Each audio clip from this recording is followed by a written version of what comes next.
All the details. Quit,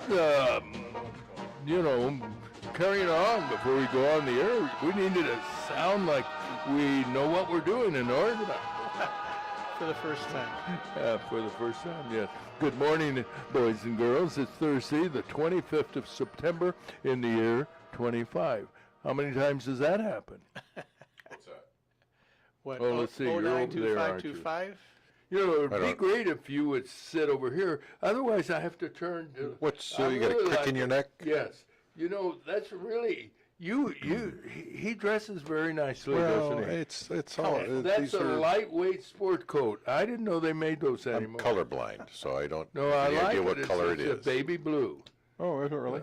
I Yes. thought it was gray. You look very, very cute, Ruth. It is. That is a nice color, don't though. know. You agree? You've got something dark. I've got It's a something nice light. color. I like dark. Now, there is a rule about what colors are. Well, we're on YouTube. And good morning to all four of those watching us on YouTube. What are the colors that are best for TV? Red is supposed to be verboten. Yeah, I'm not I a heard color Oh, person. best for And, TV? yeah. Well, I don't know. You don't wear green, right, because of the green screen. Used to be blue. They used to do a thing they call chroma key, Yes, which okay. and now they do it with a green color. They used to do it with a blue color, and you couldn't wear blue on TV. All right. And now they And have apparently it in green. they can because you've got blue on. Yeah, well, I Now, think... how'd you happen to pick out that? My wife probably picked it out. Yeah, I don't- yeah, that sounds like something You've my wife worn would do. that before, though. Probably. It's not. Yeah. It's not new, but yeah, it looks, No, it looks isn't. nice on it. Yeah, I have a pink one. It says, I do have a I'll bet pink you one. do. I almost Well, you're a do. performer, so you would wear, kind of. You gotta wear when you're on things that- stage. You yeah. gotta wear stuff to look Something that people different. would say. Yeah, Is he a thief? yeah, that's the guy. You know. Yeah. I noticed the label said J.C. Penney. It might. I'm not sure. No, see, there's the label. You got your hand up. There it It's is. Stafford. I don't know who that. Oh, yeah, they used to own a dairy store. in Peoria. no. I think And then it's. they went into the clothing business. What was the one that went out of business in the mall? Well, which one of the 50? Yeah, out of about J.C. 50 Penney stores. still sells staff. J.C. Penney. Yeah. Yeah. Give it a French name, and then you say, ooh. Costs more money. There you go. Stafford sports coats from the J.C. Penney. Okay. Penny Yeah. website. She probably got it at a garage sale. I don't know. Well, there's nothing wrong with that. Some people, who knows, some guy Well, we were in the passed clothing- away that you're wearing in his memory. We were in the clothing business. And Your family was? No, my wife and I. Oh, you were? Well, we had a screen printing and embroidery business. And so, Well, what was the name of it? Identity Apparel. And where was it located? It was a couple different places, but the last place Couple of places. we had to keep moving. Yeah. Where did your truck then move to? No, it's on the corner of Prospect and Lake. It's where Jake from Prospect. State Farm is now. Prospect and Yeah, Lake. Prospect and Lake. Jake from State Farm is in there, and then there's a Pilardi, Is that- Mexican ice is cream it- place. Oh, okay, I know. There's a little miniature strip mall there. No, it's just two. It's just two businesses in a little building there in a corner, right across the street from O'Reilly's. Right across Lake Street from O'Reilly's. I sold that You building too. said Prospect. Prospect and Lake. Okay, I'm Phillips thinking of 66 Knoxville. State. Phillips 66 across the On the street. northeast. Ahmed and his brother run that. Yeah. Well, I don't. Well, they do. Ah, man. Well, that's his name. I'm trying to think Prospect. and Lake. Yeah, just Didn't there used to be a Walgreens at that corner years ago? Yes, right. No, Yes, it was. no, Putnam. Putz Radio was in the building that I sold. Well, I'm not talking about the building, but on the corner, because there's a gas station, right? Yes. And look back, and there was a Walgreens on that corner. No, where the gas station is? No, no, I think no, he's no. thinking where the O'Reilly's was. Where O'Reilly's when they built- was. When they built the Yes, one at. there was a Walgreens. Yeah. I'm telling you, it's a Yeah. Walgreens. I'm telling you. Yeah. Roger's usually right. Yeah, he's got that old memory. I'm rarely left. That's for That sure. would be, yeah, that I wouldn't have told for that matter. Well, anyway, good to see you. Well, nice to be seen. We have one guest this morning. Ray LaHood's going to come in live good. in the studio and chat about things. And believe me, there's a lot. Is there anything to, going on? chat Is there? about. Yeah. Well, I'll say there's plenty going on. And for the best news right here on Breakfast with Roger and Friends on WAZU FM 90.7. And also on YouTube. Hit the theme for the news, would you, Roger? Thank you.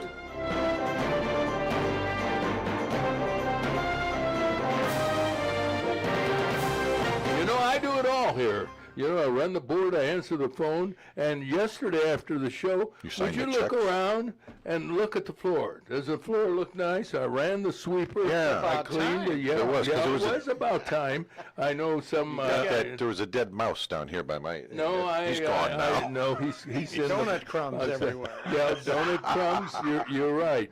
Some of you people are very sloppy eaters. people. and That were you people. Yeah, Wow. You people. Yeah, you know, I remember when I was in basic training, I had a cadre member, and he would address us as, "You people got to shape up." A what? And You had a what? Had to shape up. No, you had a something member. You said it. Cadre, you know, the people idea who what train that- you.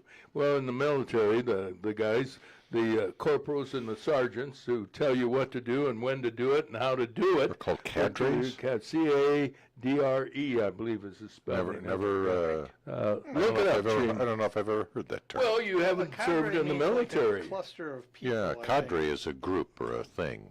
Well, there you go. Small group of people trained for a particular purpose or profession. Oh, well, that would be Yeah. a cadre then if you're Yes. in the service. Well, Okay. yeah. I just, you know, Anyway, well, it's I good know. to learn new things I know on the it is. show. That's what we and do. I learn so every day. We have a new But, word for the day, cadre. Yes, sir.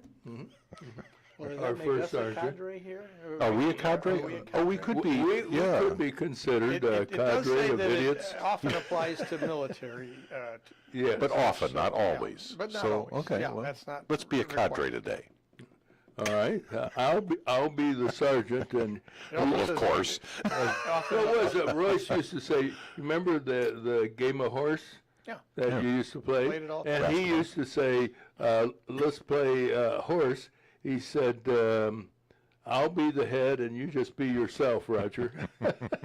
I finally learned he was insulting me. Yes, he was. All right, the news. We'll start with the weather, brought to you by Bob Manning. He's the financial advisor and senior. I got that, senior vice president. That's the top of the top with the Grandview Capital Group at Morgan Stanley for all your investment needs. How about Bob Manning? He's available this morning at 309-671-4653. He's available in the afternoon, too. Morgan Stanley, Smith Barney, LLC, member SIBC. Thank you, Sarge. Today's sunny and pleasant, high 79, with an overnight low of 54. Tomorrow sunny, a little bit warmer, high 84. Saturday 86, and Sunday sunny and 88. Right now it's 56. Roger. And now with the lead story, here's Terry. Another radical leftist has been involved in a deadly shooting at an ICE facility in Dallas, Texas. 29-year-old Joshua John killed himself after he shot and fatally wounded one person and wounded two others. All three of the victims were detainees about to be transferred from a van to the ICE building for processing. Authorities said the gunman fired from a nearby rooftop.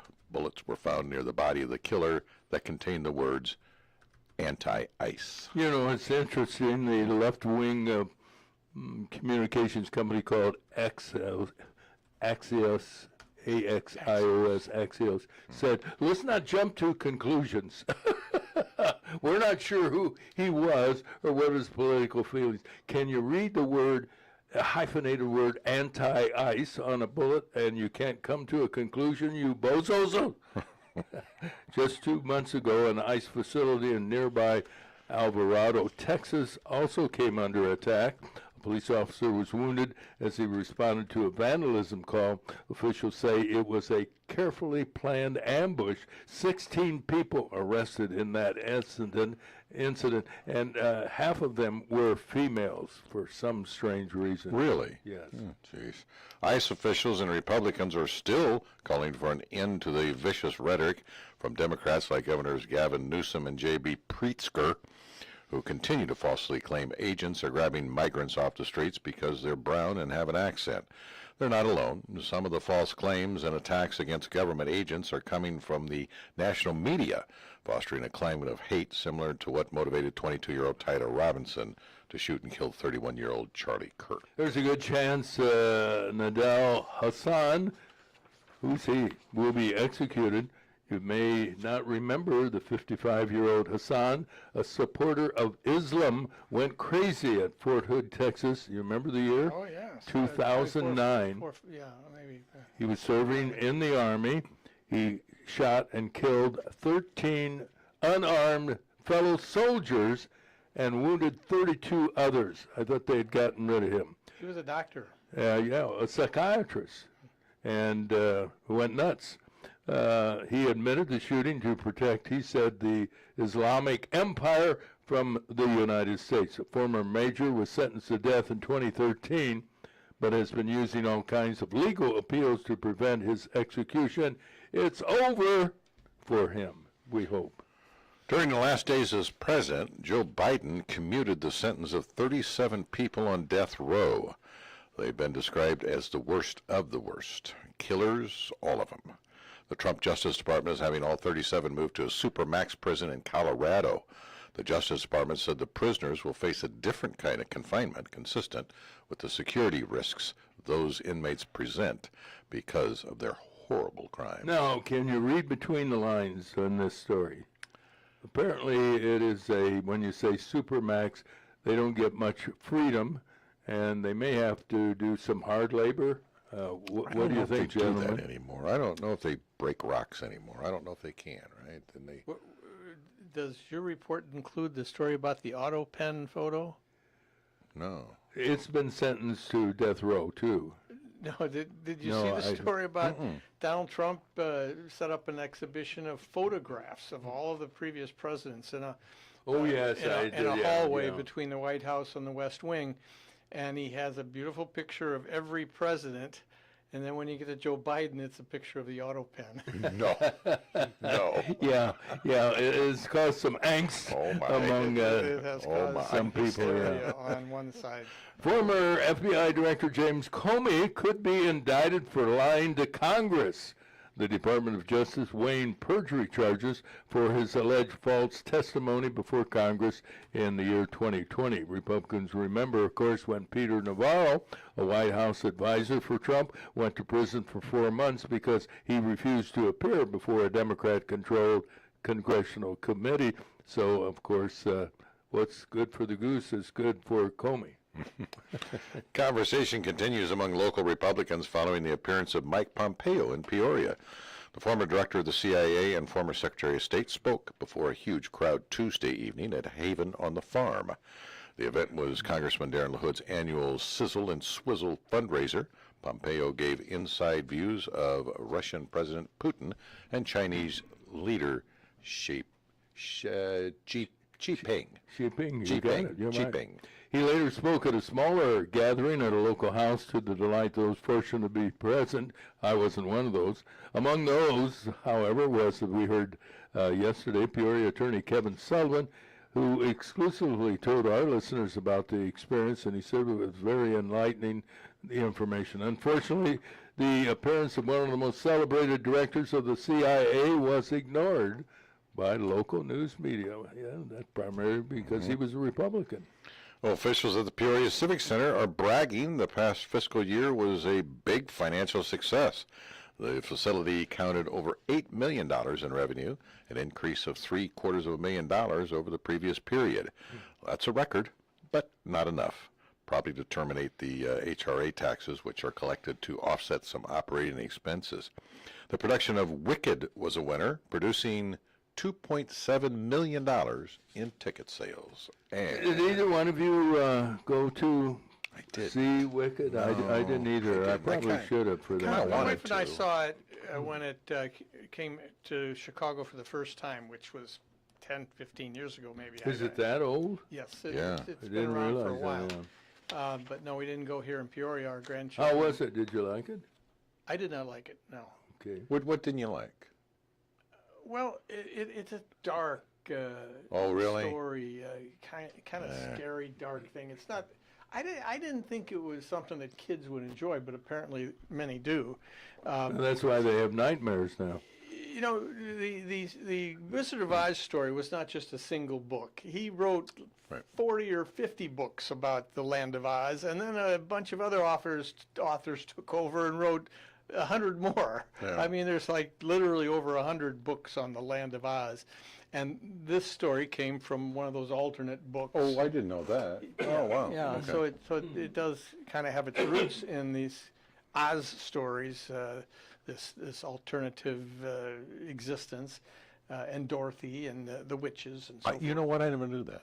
Yeah. I never knew there. Yeah, there's look Bram it up, Stoker, he wrote a bunch of different. Who? Who was it? Stoker? No. Who wrote The Wizard of Oz? It was Lewis. I thought it was Bram Stoker. What's it? Lewis Carroll. Oh, Lewis Carroll. That's okay. his pen name. His real name was something else. All right. Bill Smith. I never knew that. There you go. Yeah. Well, see, that's why we come in to That's why learn we're things. here. Exactly. And finally, the city of Peoria now owns more property in Peoria than Diane Oberhelman. As a result, at an auction yesterday, the city outbid Morton Community Bank for land owned by the apparently bankrupt Exposition Gardens folks. Morton Community Bank. The price, $1.2 million.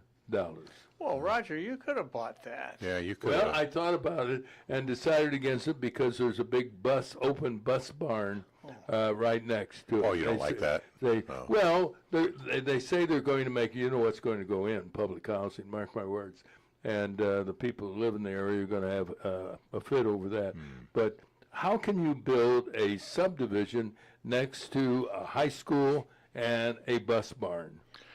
Who's going Well, next to a school's not a bad idea, but Well, I don't think we're producing a lot of new home buyers in this area. People aren't moving to Peoria. Well, the housing industry is struggling right now. Yeah, to say the least. Well, the higher interest, people are waiting for the interest rates to come down. It's one thing when they're high, but it's another thing when you know they're going to be coming down. Nobody's going to be selling or buying until they come down a little bit more. Yeah, so you're right. The real estate isn't moving right now. But don't tell that to the city of Peoria. Let's see, they bought the, they refer to it as PNC Bank, but no. It's a commercial The old bank. commercial building. bank It was building. that for years and years It and was years. built as Remember that. who was the president of the commercial bank? I for do. 10 points? I do. It was, Yes. he had a rose garden. He lived there off of 74. Oh, my His God. first name is Dave. Well, Dave Connor. I was Yes. thinking Dave Connor's father-in-law what ran the bank. Well, no, Dave Connor was maybe in the beginning, but Yeah. Dave Connor was. Yeah, before was- Dave. I know my son Yeah. applied for a judge there. Yeah, I worked for I Dave. mean, Well, and I a worked job. I worked for Dave for 2 weeks. Yeah, I you started know, there and he was ousted. Yeah. You're right. He was. No, I'm not going to say the was a guy who character. passed along. We'll just leave it. He at was a that. character, Yeah. but, well, that's one way to put He it. did a good job. But no, He was a his trustee father-in-law, of- Walter, or what was his Yes. father-in-law's name? Well, who you used tell to- me. Because he put the Sears project Yeah, together. He yeah. put that block together. What was his father-in-law? Oh, my It's on the God, tip of my I tongue, know. too. I know. Jeez. You wouldn't know because my. you're from Lansing. Yeah, these names don't ring a bell. Was it? It was George Luthi. George Luthi. That's what it was. Let's hear it for Roger. Yeah, good you know job. what? And I don't take Prevagen. I bought a bottle of it, and it's sitting on the kitchen counter. Right. But right now, if I start to forget, I thought, well, I'll take a Prevagen, and eureka, everything will come to me. Can I borrow it? Because I got the name wrong. It was L. Frank Baum that wrote L. Frank Baum. Oh, that's right. The Oz story. That's right. You didn't want me to bring in the Bible? I could use your Bible. Yeah, pass it around. Pass it around. All right, we're going to Lewis pass Carroll it wrote to... Alice in Wonderland. That's where I had that one stored in. That's some what it was. Well, nook. they're similar, right? I'm not a literature guy, so. Yeah. At any rate, we've got news from WCBU as the award-winning newscast this morning, the best of the best, continues, brought to you by our friends at Peoria Pet Crematory. We know when you lose a pet, it affects just about everyone, including not only family members, but friends in the neighborhood as well. They all know about your pet. The caring people of Peoria Pet Crematory know that. That's why they're available 24/7 to help you through the grieving process, offering several choices for care and remembrance. Just heard from one of our listeners who lost a cat. They said, oh boy, those folks at Peoria Pet are wonderful people, and you can reach them or jot down their phone number when the time comes around. It'll be available, 309-713-1898. The number again, 713-1898. Now, more news from WCBU.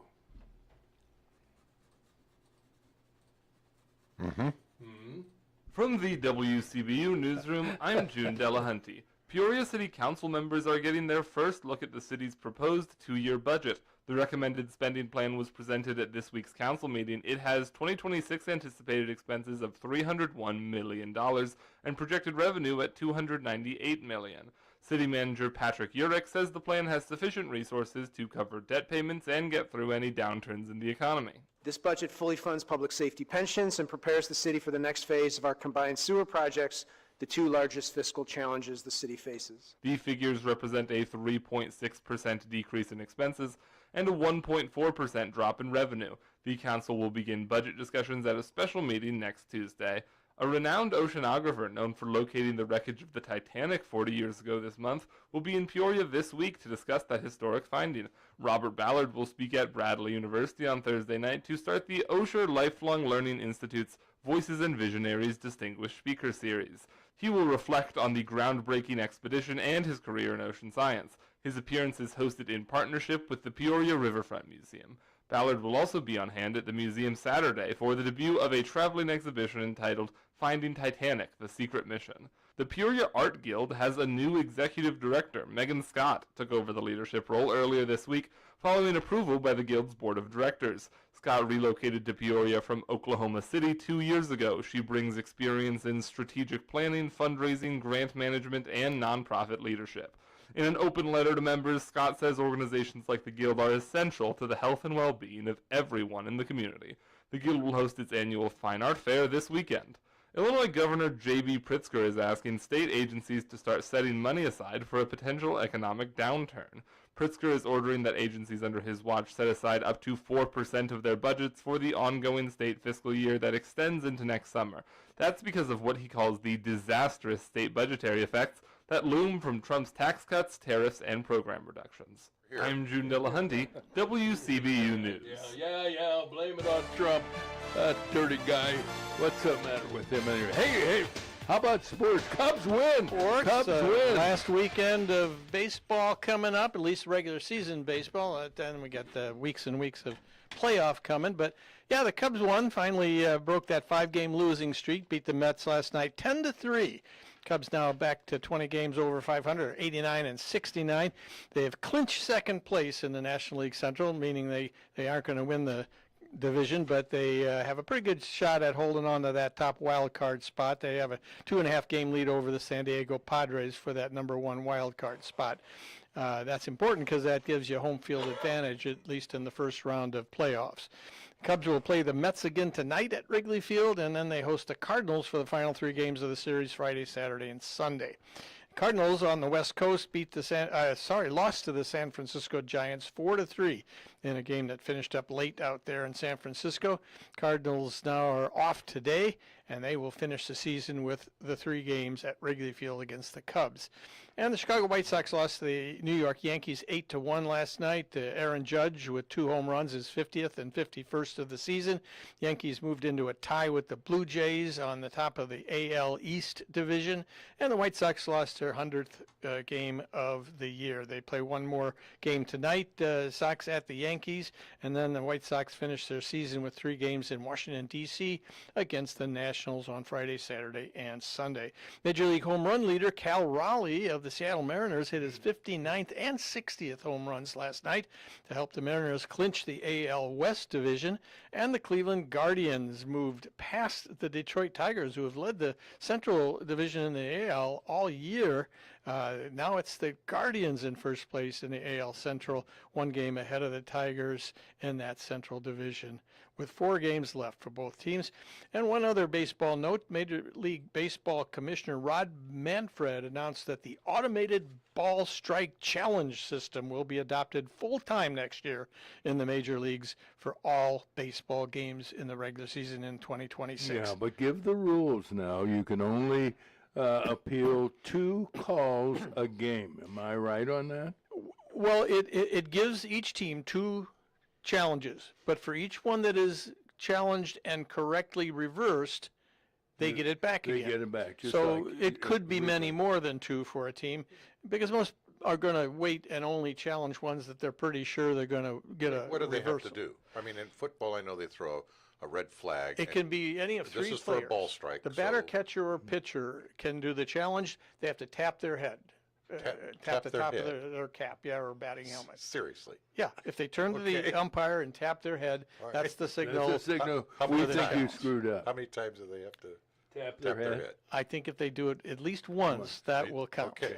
And if they don't think the umpire's looking, they do What it if they again. just go to scratch their head? I mean, it could be.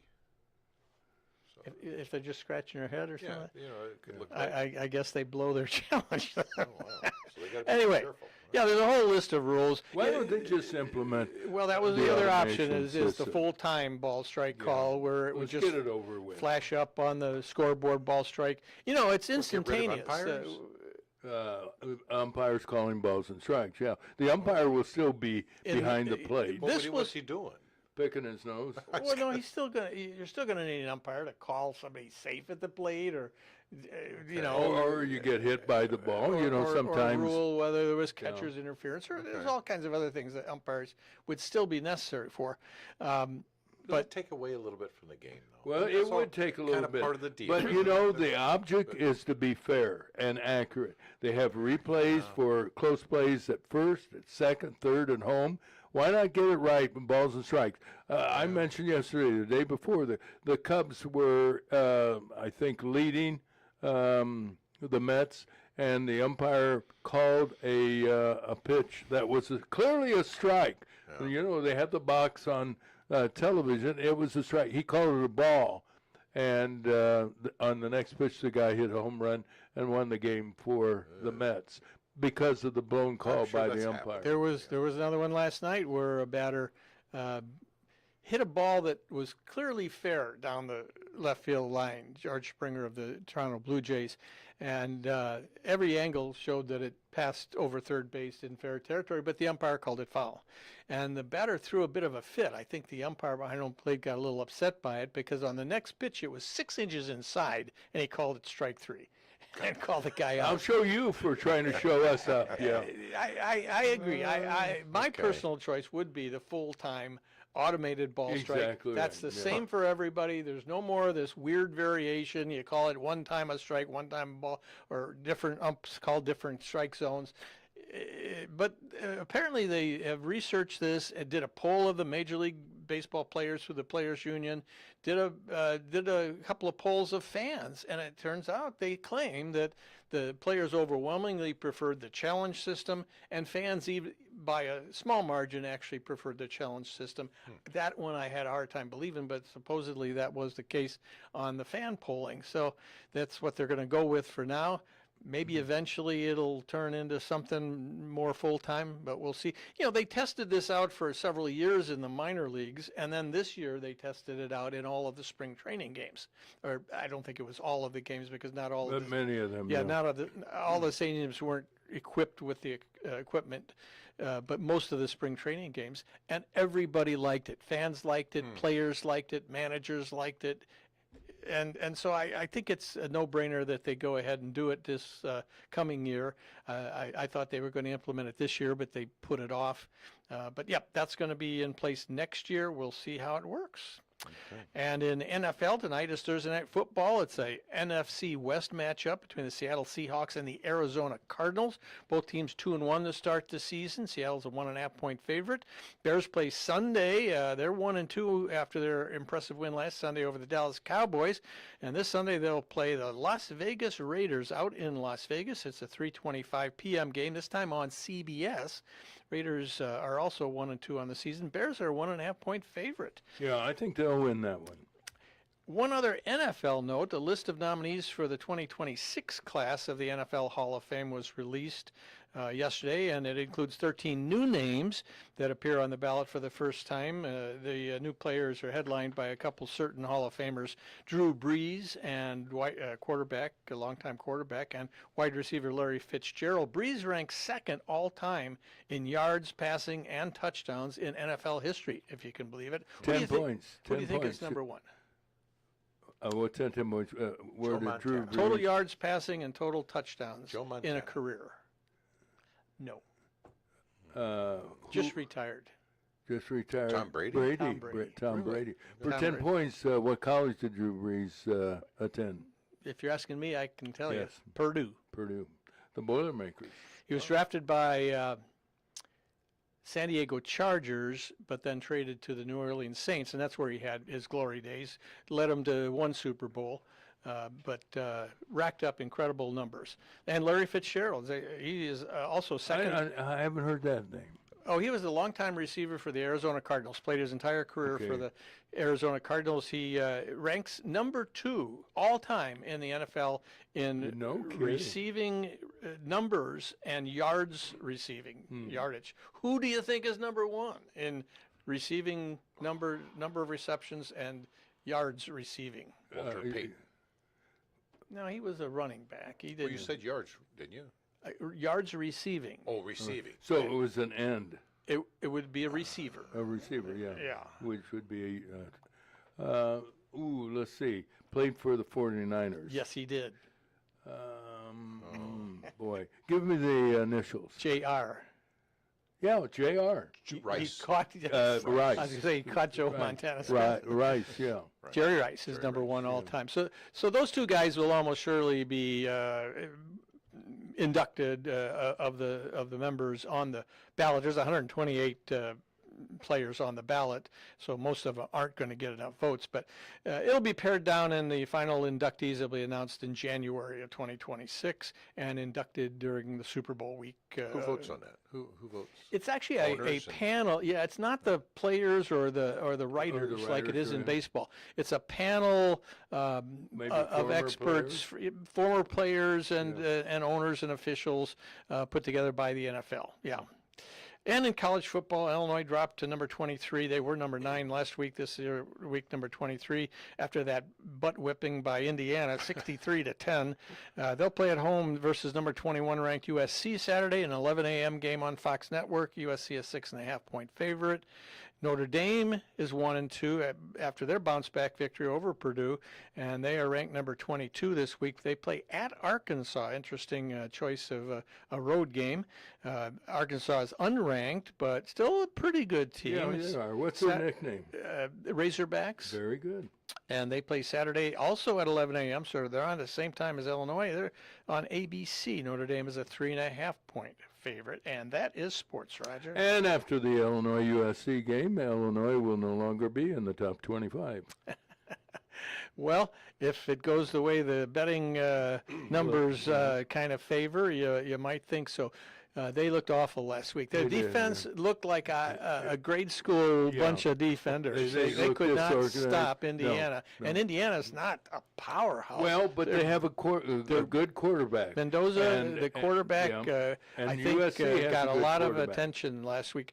They were even saying that he's now going to start getting interest as a Heisman candidate. I don't know if he'll go that far, but I don't think a lot of people knew about this guy before that weekend, and we'll see how he does the rest of the year. Yeah, that's typical for Midwestern colleges and universities.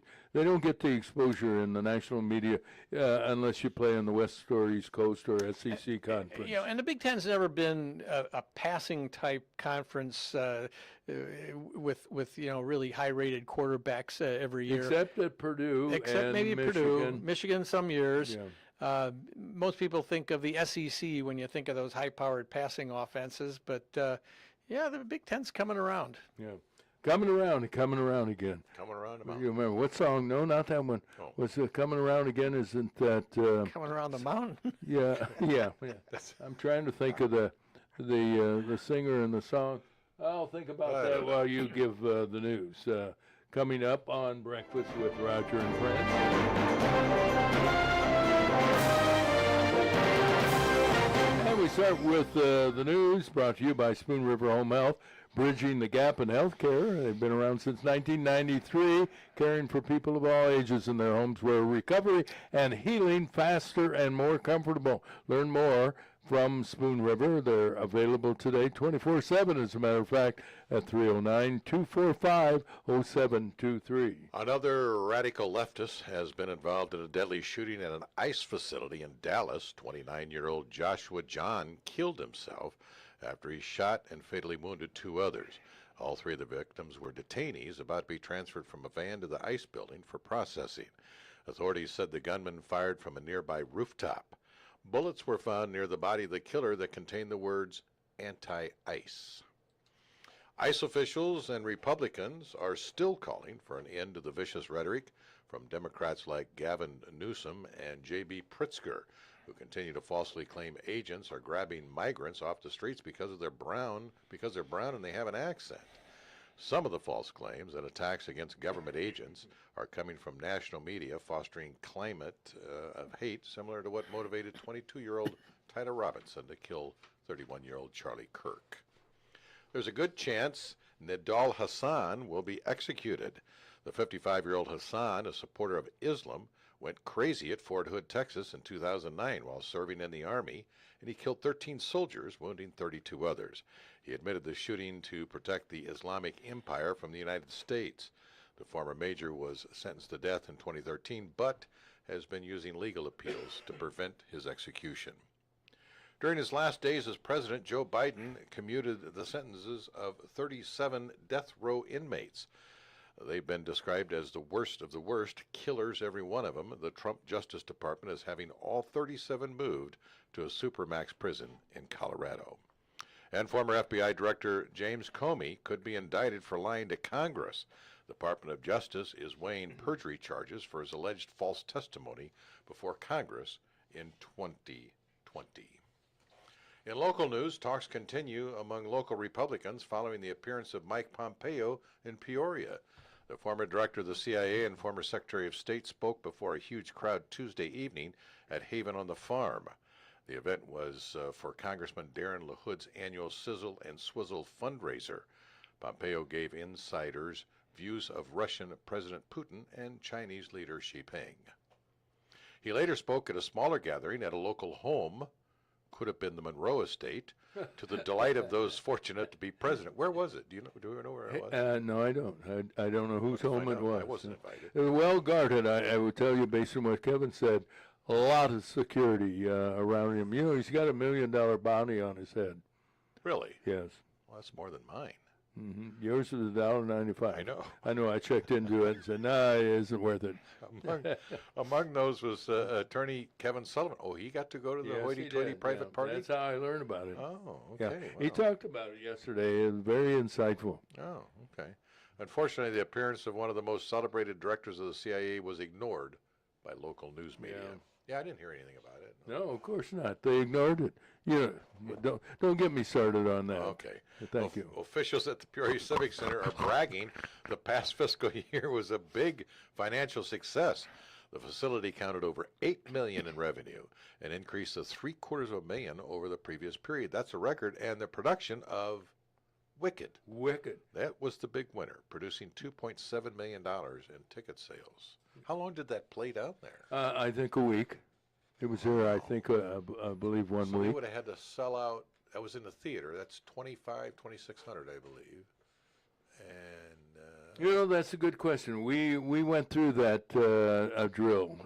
So what the capacity is, 2,500. and it is 2,500. yeah, I was on the Were you on the Civic Center Authority Board at one time? I was on the crew who put together tours of the Civic Center when it was being built. Could you explain to me why there's no aisle in the center of the theater? There's no what? There's no aisle in the center of the theater.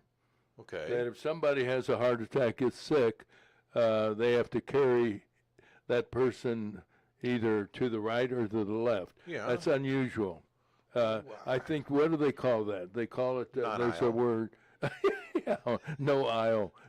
So the question, and a lot of people have asked it over the years, for safety reasons, why was the Civic Center allowed not to put an aisle in the center of the No, seating? I think I don't know, but I think what you're saying is a pretty rare occurrence. I don't think they call a lot of ambulances. Well, it's a rare occurrence for people to fall down the Civic Center arena too, but they violated the fire code there, and I believe the fire department said you got to put a railing up. And I know I had season tickets for Bradley games, and halfway up they had oxygen units available. Where are you talking now? The arena, The arena. Civic Center Arena. And Yeah, what- when they opened, they had no railings in the upper Anywhere? bowl. No, in the upper bowl. I don't know the lower bowl where you sit. I don't think they had railings back then initially, did they? I don't have any idea. I don't remember. I don't think so. No. Yeah.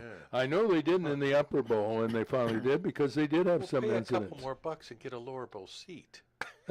Couple of bucks my ankle. Quite a bit. If you want to sit in the lower bowl, you not only pay more money, you've got to donate to the university. What?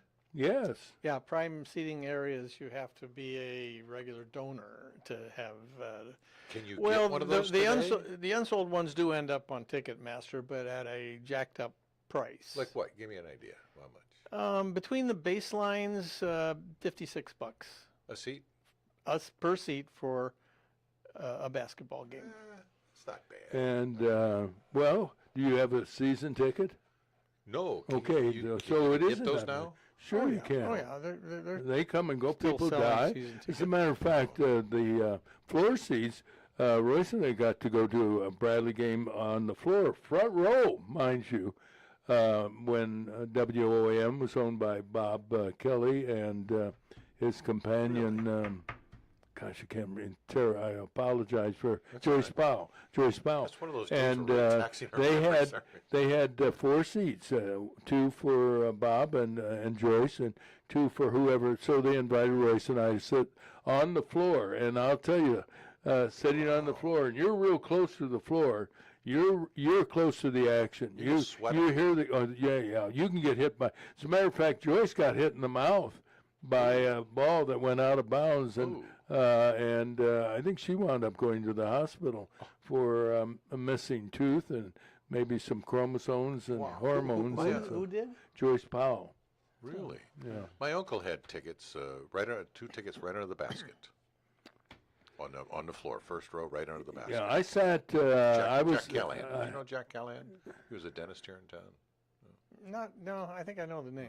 Heard the name. Speaking of dentists, Yeah. I went to the dentist yesterday. It is amazing because I remember going to the dentist as a kid, Dr. Simpson, and they didn't have Novocaine back in those days. Well, And as a result, when he drilled, Yeah, I've heard of he didn't get everything because later, as a young adult, I had to have all the fillings pulled by another dentist. He said, "Who'd you go to?" And I mentioned who he is. Oh yeah, he has since passed away. Went to the dentist yesterday, and I'm amazed. 2 things. One, they first swab your gum area, help me out on this, Dr. Sidler, with some kind of a Topical anesthetic, yeah, to deaden it, so when they give you Doesn't the hurt regular to stick a shot, needle through yeah, you. and they've got a little technique when they're giving you the Novocaine, they play with your gum, so to Well, speak. they That's Yeah. a fake. jerk the gum a little bit to Yeah. help the To needle. help Sometimes they'll get poke in. your cheek. They'll play with Penetrate. your cheek. That's just to get your mind. That's a game. Well, my dental, It's to position the needle. he didn't play with The my nerve cheek. is. They want to do The- a nerve block. The hygienist played with my cheek. Okay. Yeah, Well, and that's, I love that. Let's No, not I'm go just any kidding. further. No, I Don't know, give yeah. Terry an opening. I know. Yeah, I can't. My yeah, daughter's a yeah. hygienist. I But can't what I'm getting to is, it is amazing that they apparently have new technology when it comes to drills, because I remember, back don't use the then squirrels that anymore. drill they used, they would the sound of that would be Oh, it's I horrific. remember it. I think we all do. Yeah. The one with the different belts that run down to a motor. See it working in front of you. That's the one. Oh, I respect Yeah. Okay, I've had enough of that, doctor. Thank you. But they get done so quick, and it's wonderful. a lot faster. Well, it's a high-speed drill, diamond bits, and it has a spray, a water spray to cool. Back in those days, they would have to grind for a little while and then stop and pause so that your Well, the spit tooth sink. wouldn't get overheated. Well, I miss the spit stink. No, they don't have that anymore I because they've know. got I that love thing those that. spit I wish they would bring the spit hole back. Yes. No, those were gross. And then the they want you to hygienist. swallow everything that comes Yeah, out. No, they yeah. suck it out now, don't Well, Yeah. they do, but then they give Try. you water and you swallow the rest. But The thing that bothered me about that, the hygienist was very lovely and so forth, but she kept telling me, shut your mouth. And I said, there's something, and I actually said this, why is it that sounds so familiar coming from a woman? They thought that was funny. So then they started drilling some more. My. They don't use Novocaine. What do they use now? It's a different kind of a. it's xylocaine. It's a The shorter xylo, yeah. acting. I thought that's what's in your gum now. gum. Yeah. Xylocaine. Yeah, the gum that you chew, and Oh, that's no, xylitol. That's xylitol. Xylitol is a sugar. totally Work with me, people. Goodness gracious. All right, we're already way beyond playing the bumper music for this half hour of Breakfast with Roger. We did the news at the. Didn't we? Yeah, we did it. We did it. Yeah. But, I mean, my goodness, it's almost 7 o'clock. We've been ambling and talking about. We should celebrate. We've wasted 47 minutes. This is great. I wouldn't say we wait. Sooner we get out of here. I just, yeah, you're right. I want to correct something. Yes. The Channel 31 news folks, and you know which way they slam. They keep slamming Trump. Trump's claim that Tylenol is responsible for autism. Trump didn't do the research. The research came from researchers at Mount Sinai. If you have a problem with the Channel 31, criticize Mount Sinai, one of the outstanding Look it up. Talk to a hospitals doctor. in the country. Google Trump it, didn't claim look it up. He's a messenger. It was a very well done review of 47 different studies, and the preponderance of the findings were hard to deny. Tylenol did seem correlated with a higher incidence of autism in the children of women who took the Tylenol during their pregnancy. So, you know, why would anybody object to a recommendation to avoid that and be safe? And yet there's people online, pregnant women online, popping Tylenol just to show that they, you know, have Trump derangement syndrome, apparently. I don't know what else you And you say. mentioned earlier, Tylenol also, and I saw it on Fox News, of course, that Tylenol itself gives a warning about the dangers of taking Tylenol. Well, they don't advise it that you take it during pregnancy. But doctors, based on some earlier studies, the problem is that the earlier studies were designed to determine if it caused birth defects. You can tell that usually right away when a baby is born. They didn't follow these people out for years to find that there was a connection with autism, which you may not know until a child is 2, 3, 4, 5 years old. Right. Sometimes doesn't even show up until after they become at the age of verbal and they start showing these kinds of. Anyway, that's where that came from. The Tylenol they thought was apparently safe, and so that became the go-to pain, headache, fever type drug. During pregnancy, and many doctors recommended it for many years. I think we're going to see most of them back off on that because now medical liability becomes a concern. And now you know the rest of the story. Have you taken Tylenol? I don't. No. Have you ever been pregnant?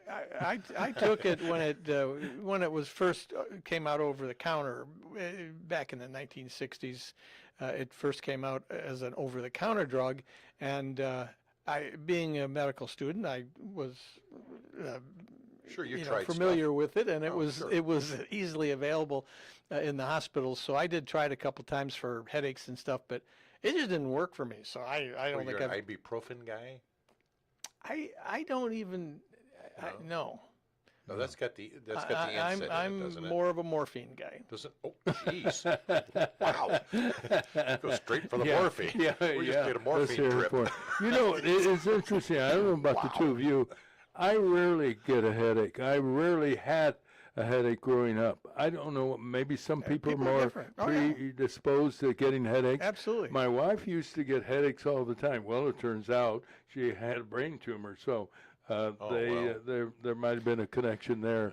Because, as a matter of fact, she went. Yeah, and I don't know if you remember, Methodists used to have a headache clinic. I do remember You that. remember? Was it Dr. Yusuf? It was a foreign name, I know, or Sharif or something. At any rate, she went to the headache clinic, and they never did do, unfortunately, a brain scan. And later on, of course, they did and found the cavernous sinus meningioma, and that had the connection with the headaches, as it turns out. But I rarely.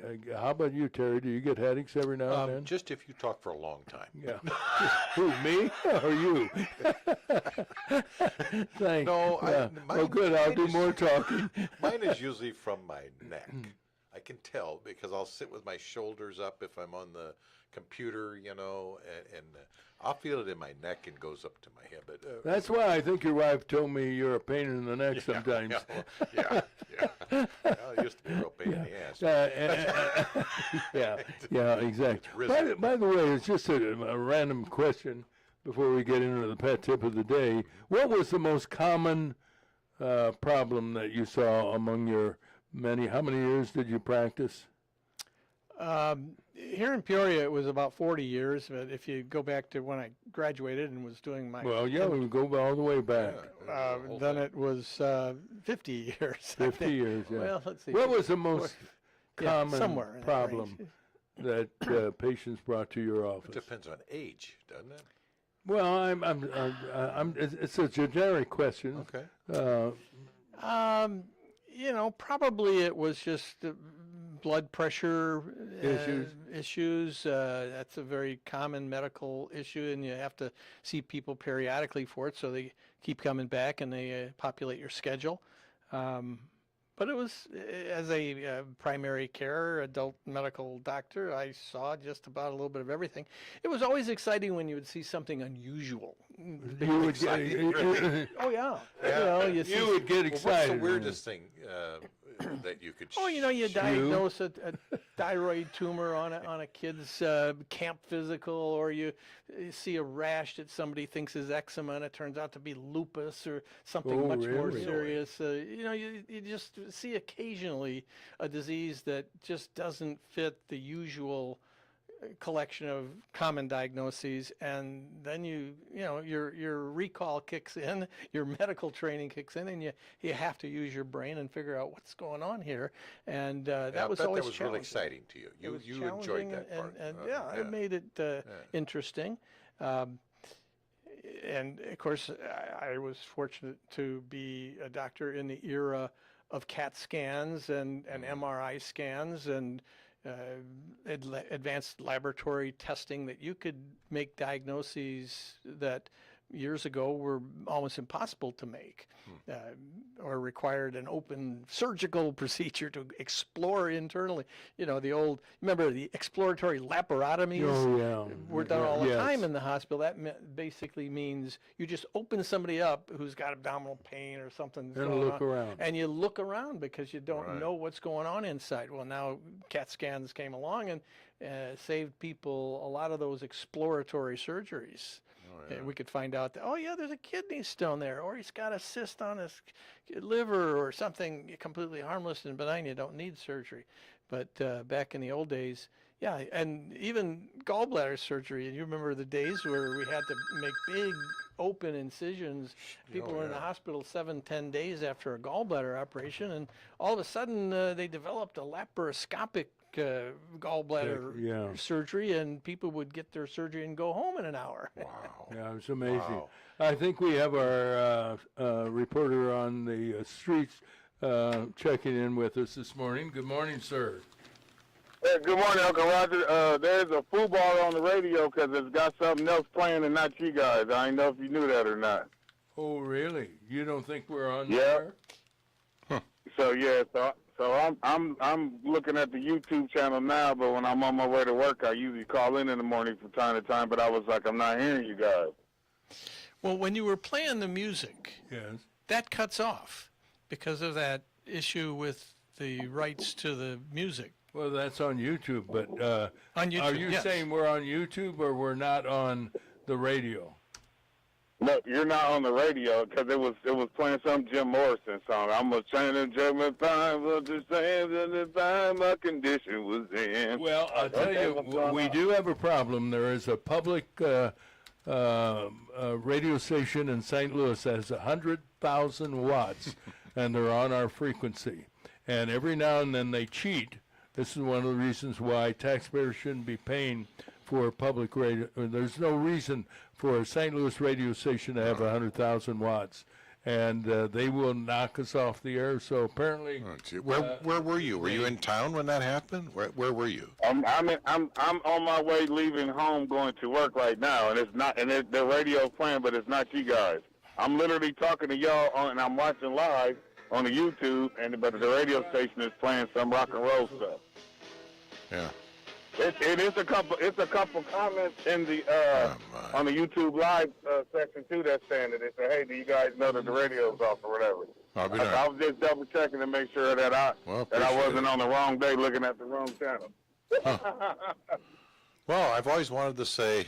So it's not on the radio now? no, they're playing. Nope. Because somebody came on YouTube and asked about that. Okay. I'll be darned. Yeah. Yeah. See, I'm talking to you guys now. I got my. Hey, listen, this is what's playing on the radio.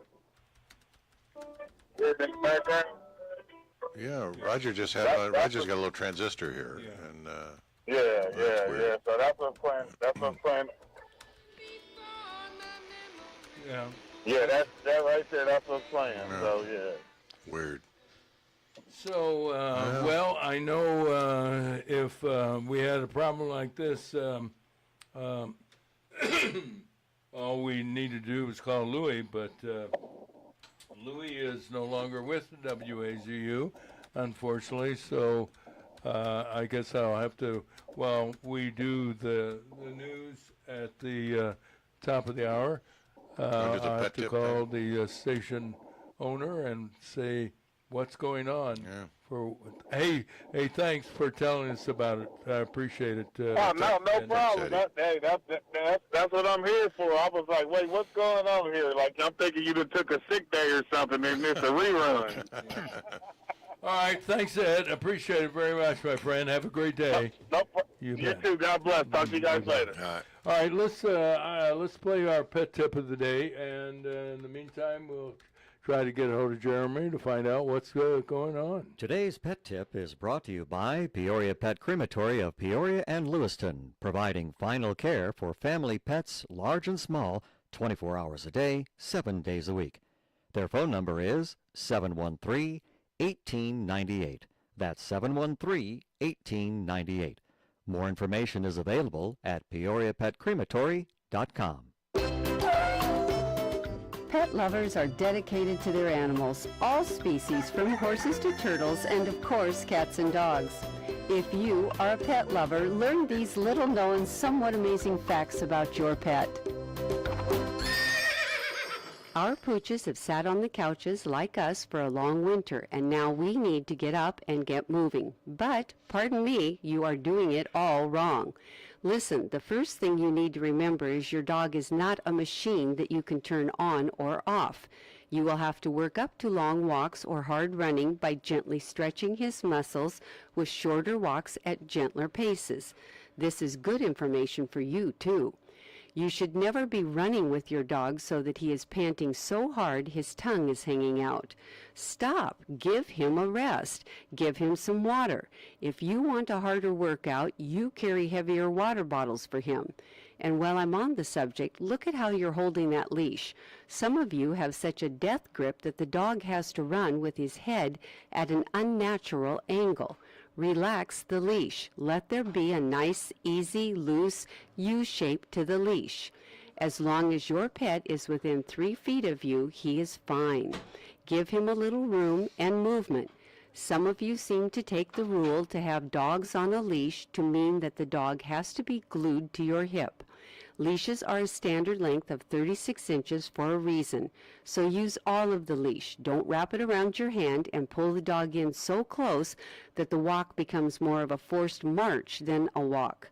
Your dog loves spending time with you. Make it easier for him to enjoy that time. This whisker of information has been made possible by a grant from the Corporation for Public Broadcasting in partnership with Spot, Saving Pets One at a Time, and KSBR Studios. Produced by Joseph C. McGuire and theme music by Stuardo Glasser. Today's pet tip has been brought to you by Peoria Pet Crematory of Peoria and Lewiston, providing final care for family pets, large and small, 24 hours a day, 7 days a week. Their phone number is 713-1898. That's 713-1898. More information is available at peoriapetcrematory.com.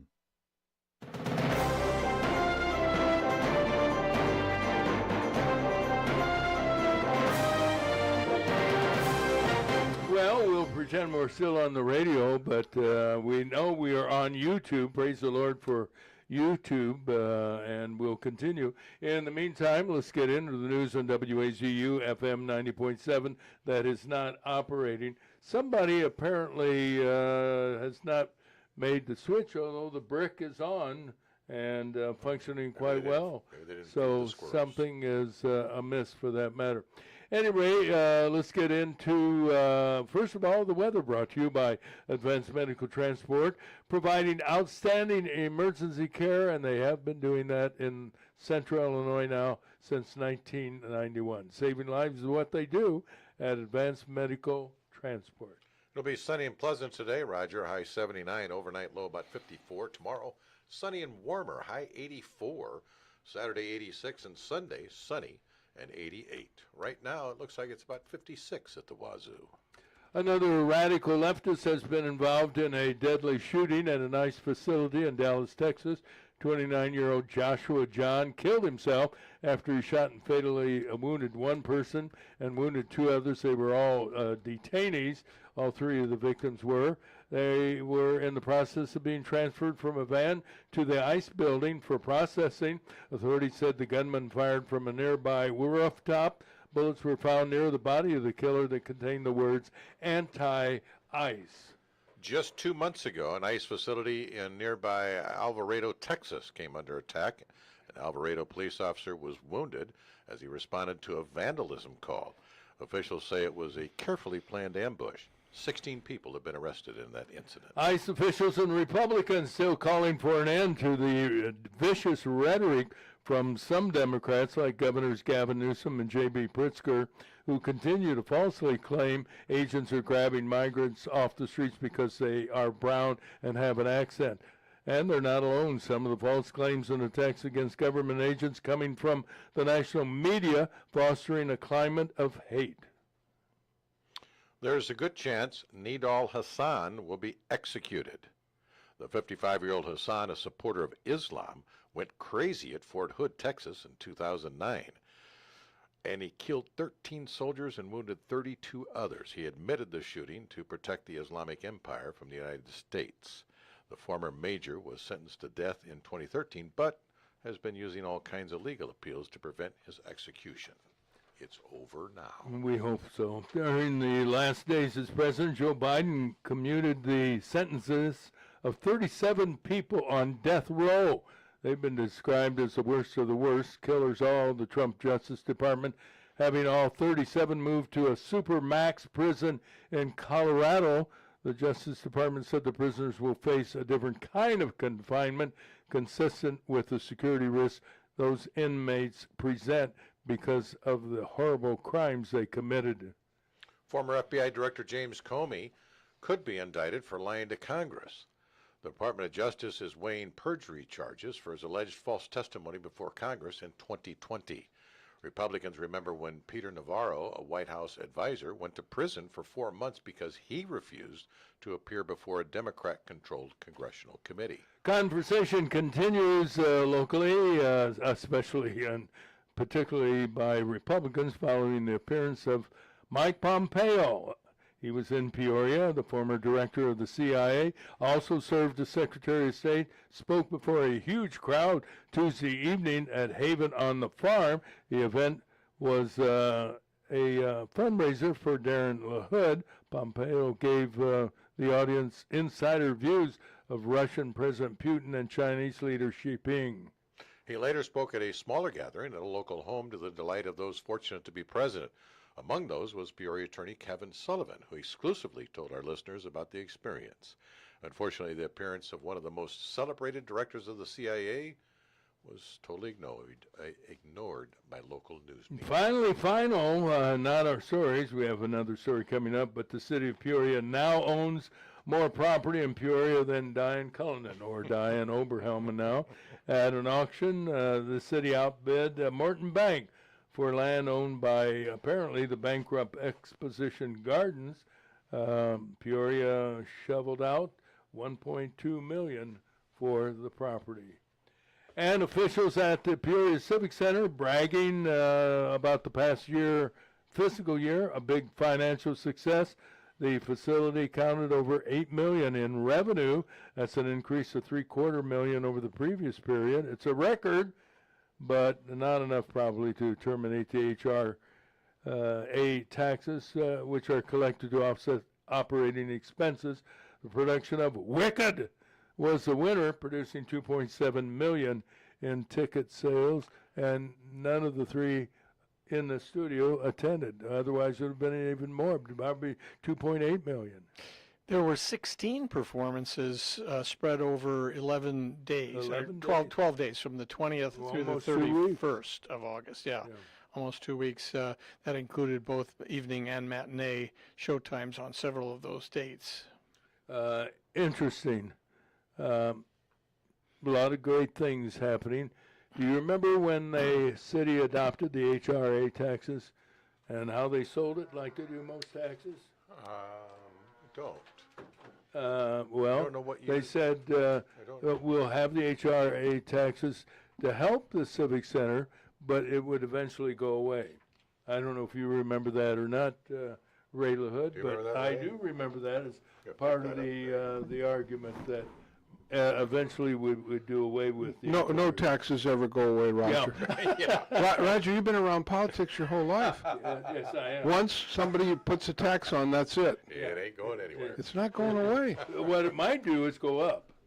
Well, that part may be That's it. true.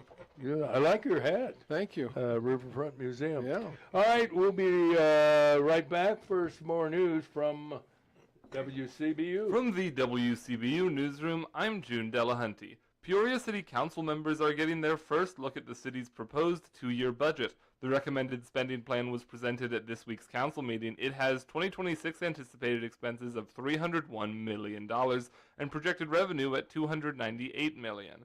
City Manager Patrick Urich says the plan has sufficient resources to cover debt payments and get through any downturns in the economy. This budget fully funds public safety pensions and prepares the city for the next phase of our combined sewer projects, the 2 largest fiscal challenges the city faces. The figures represent a 3.6% decrease in expenses and a 1.4% drop in revenue. The council will begin budget discussions at a special meeting next Tuesday. A renowned oceanographer known for locating the wreckage of the Titanic 40 years ago this month will be in Peoria this week to discuss that historic finding. Robert Ballard will speak at Bradley University on Thursday night to start the Osher Lifelong Learning Institute's Voices and Visionaries Distinguished Speaker Series. He will reflect on the groundbreaking expedition and his career in ocean science. His appearance is hosted in partnership with the Peoria Riverfront Museum. Ballard will also be on hand at the museum Saturday for the debut of a traveling exhibition entitled Finding Titanic, The Secret Mission. The Peoria Art Guild has a new executive director. Megan Scott took over the leadership role earlier this week following approval by the Guild's board of directors. Scott relocated to Peoria from Oklahoma City 2 years ago. She brings experience in strategic planning, fundraising, grant management, and nonprofit leadership. In an open letter to members, Scott says organizations like the Guild are essential to the health and well-being of everyone in the community. The Guild will host its annual Fine Art Fair this weekend. Illinois Governor J.B. Pritzker is asking state agencies to start setting money aside for a potential economic downturn. Pritzker is ordering that agencies under his watch set aside up to 4% of their budgets for the ongoing state fiscal year that extends into next summer. That's because of what he calls the disastrous state budgetary effects that loom from Trump's tax cuts, tariffs, and program reductions. I'm June Delahunty, WCBU News. Hey, Steve Harvey here for the Illinois Broadcasters Association, and in a recent survey, the Illinois Emergency Management Agency was asked to name the top 5 items that every Illinois family needs to have in their home's emergency disaster kit. Check out these answers. Water, can't live without it. Number 2, non-perishable food. Well, after all, a man gotta eat, right? Number 3, weather radio, and make sure you got fresh batteries too. Number 4, flashlight, even more reason to have fresh batteries on hand. Number 5, first aid kit. Look, there's no reason to feud over what items to put in your family's emergency disaster kit. Get the answers and more at ready.illinois.gov. That's ready.illinois.gov. Sponsored by the Illinois Emergency Management Agency, aired in cooperation with the Illinois Broadcasters Association and this station. Well, let's get into sports. Dr. Gene Simmons here with all the latest. Good morning, Gene. Good morning, Roger and friends and listeners. And we're back on the air. We should have some more listeners now that we're back on the air. On the radio. YouTube has been very consistent, however. Thank you, YouTube. Thank you, YouTube, and whoever was able to plug things back in over at the station. We never know what the actual reason is. Why no, we never know. But, you know, the talent is here. It's here? Yeah. Anyway, sports. For today, there was some baseball yesterday. The Chicago Cubs won. They beat the Mets 10-3. They ended their 5-game losing streak, and they're back at the 500 mark, 89-69. They've clinched second place now in the National League Central. Still on top of the wild card, the number 1 top wild card spot in the National League by 2.5 games over the Padres. Hopefully they can hold on because that top wild card spot does have the advantage of having a home field through the first round of the playoffs. The Playoffs, of course, start next Tuesday, and the season ends with this weekend's games. Cubs will play a final game with the Mets tonight at Wrigley Field, and then they host the Cardinals Friday, Saturday, and Sunday for the final 3 games of the regular season. Cardinals lost last night in a late game on the West Coast to the San Francisco Giants 4-3. Cardinals now 78-81. Looks like they will not have a winning season. They are off today and finish the season with the 3 games at Wrigley Field against the Cubs this weekend. And the White Sox lost to the New York Yankees 8-1. Aaron Judge with 2 home runs, number 50 and 51, to move the Yankees into a tie with the Blue Jays for the lead in the American League East, and it was the White Sox 100th loss of the season. Still better than last year's 121 losses, but still not quite where White Sox fans would like to be. Anyway, the Sox will play one more game against the Yankees tonight. Then they finish their season with 3 games in Washington, D.C. against the Nationals Friday and Saturday night and Sunday. And in the NFL, the Thursday night football game tonight on Prime Video, it's an NFC West matchup between the Seattle Seahawks and the Arizona Cardinals. Both teams are 2-1 to start the season. Seattle's a 1.5-point favorite. The Chicago Bears are now 1-2 after the impressive win last Sunday over the Dallas Cowboys. Dallas really looked inept in that game, and I was surprised how easily the Bears dominated. But hey, Bears fan? Yeah, you never know. You still got to play the game. They play this Sunday in Las Vegas against the Las Vegas Raiders. That'll be a 3:25 p.m. game on CBS this week. Not Fox, but CBS. And the Raiders are also 1-2 on the season, but the Bears are 1.5-point favorites. And as I mentioned last hour, the NFL released a list of possible candidates for the 2026 class of the NFL Hall of Fame, and 2 first-year players on that list appear to be shoo-ins to be elected to the Hall of Fame: quarterback Drew Brees and wide receiver Larry Fitzgerald. Brees ranks 2nd all-time in the NFL history in yards passing and touchdowns, second only to Tom Brady in NFL history, and Larry Fitzgerald ranks 2nd all-time in career receptions and career yards receiving, and he is second only to Jerry Rice. So those 2 guys look like pretty good candidates, and there may be others. There's 128 players on that ballot. They'll be pared down, and the elections will be announced January of 2026. How many, Doc? How many do they put on there? Well, it's not a set number, but it's usually 5 or 6 Why do they each come year. up with 128? That's Well, I don't know, because every team can nominate players and players who have retired. I think you have to be retired for a couple, 3-4 years, some mandatory. When you retirement. retire, you cannot automatically go into the Hall of Fame. But it's kind of no big. That's It's right. kind of no big deal to be on that list. I mean, 128 people, Yeah. and only 4 or 5 are going to get it. Well, it's better to be on that There's list than also- not on it. Well, I could be on that. And this is just No, a you list couldn't. of 20 players. No, you could. You never learned to bunt. There's also a committee that adds other administrators, coaches, owners. Oh, it's not just players. It's This all- list is just players. Okay, Yeah, all but right, there are going to be other people added to the inductees before the names are announced in January. Okay. So there will be. You're on a list.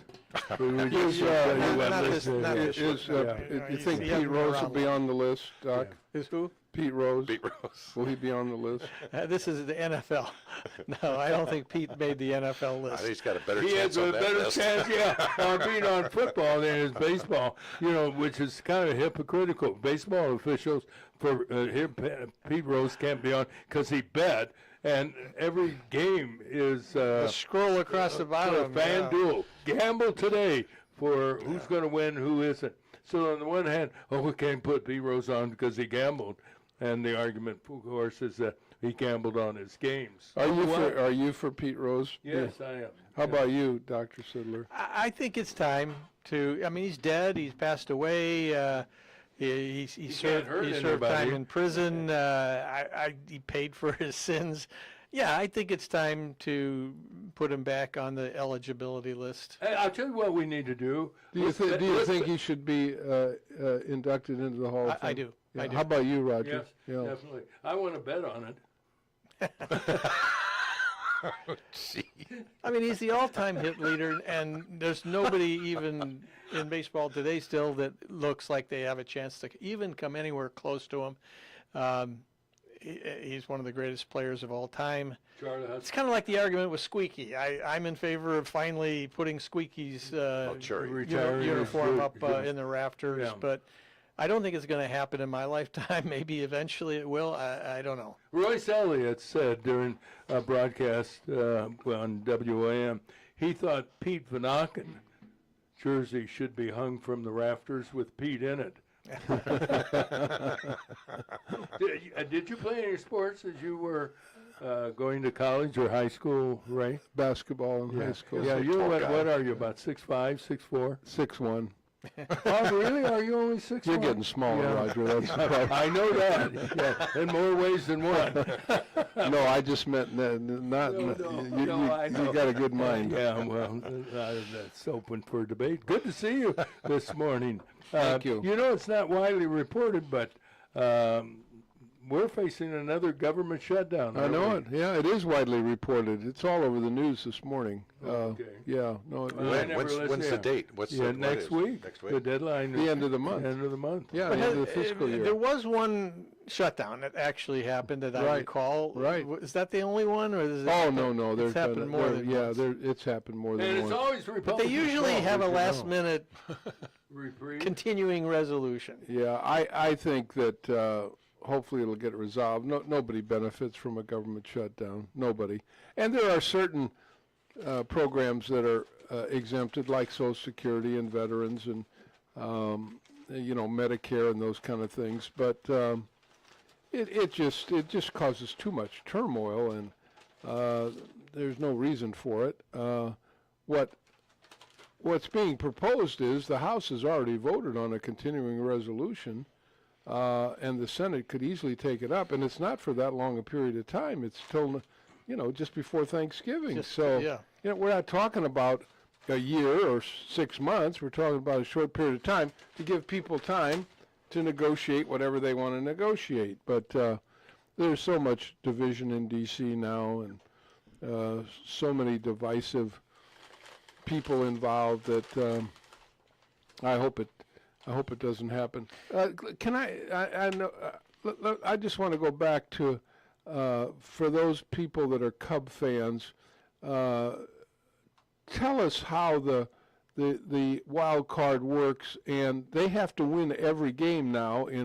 It's a 1-game playoff, correct? Is that how? No, this year's a 3-game playoff. Okay. Now in the first Is that new? round, it is new. Originally, The initial playoff was one game. If you got in the playoffs and you were at that the was when bottom they of the had list. 2 wild card teams, and they played off to fill that 4th slot Right. in the bracket with the 3 division Okay. winners. Now there are 3 wild card teams, So they're 2 out of 3. and and so the You don't sound very confident. so they will match up against the 3 winners of the division. Oh, wait a minute. No, there's. That's what I'm worried about you, son. Good question, Ray. I'll get this right. Where were you? Well, I look at rehearsal? I know this is confusing for most people, and I know you know the answer. So if they would let you, far we if they have- would allow you to give the answer, there would be no confusion. I know Roger's the host, but It's his show. he does not know the answer, and you do. I certainly don't. And it appears he doesn't know it either. He knows it. Okay, what is it, Gene? I don't know. What's your next question, Ray? All right, go ahead with the government shutdown. I know that. I You know the answer? yes, I do. Okay, well, hear it. There's not going to be a government shutdown. Well, I thought you No, were about the talking about the Cubs. playoffs. About the playoffs. I thought you said you had the answer for the playoffs. Oh, the playoffs? Yeah. I don't know. That's why I'm asking Dr. Sidler, because I know that he knows, but you've tried to confuse him so badly, Well, it worked. and he's looking it up right now. Yeah, I'm trying to see So what are they going to what's do? They going won't on shut down here. the government. While he looks this Yes. up, they're not going to. What are they going to do? They're not going to shut it down. What are they? I think the Democrats will come to their senses and realize Wow, that's a big statement. that they'll realize that this is What's in your coffee to say that? no good for anybody, and But So you know what? Okay. You know, there's certain politicians, Schumer's one of them, they like to play games with this issue. And if they can shut the government down and thereby blame Donald Trump, because he canceled the meeting I know. with he and Jeffries, Right. affectionately referred to as Mutton Jeffries. Yeah. You remember the cartoon? Mutton Jeff. Mutton Jeff? Yeah, Sure, that of was course. one of my favorite Yeah. cartoons. Yeah. Maybe they'll shut it down for a day or two. I don't think not so, at but all? maybe. Hey, let's go to Mike Pompeo. During your term and your knowledge of politics in Washington D.C., did you ever meet Mike? And Of if course, you I did, met him tell when, us about- when he was a congressman from Kansas, Why, you're right, I forgot. Wichita, Kansas, and I was Secretary of Transportation, and they have a lot of aviation issues in Wichita and Kansas. They make airplanes there, and it's a big aviation state, so we had lots of opportunities to work together. And then obviously he was handpicked by President Trump to become Secretary of State and did a really, really very good job. And for some reason he got out of sorts with Trump, and I don't know what who knows. That happens. But you Well, know, what's happened to everybody. Yeah, you're right.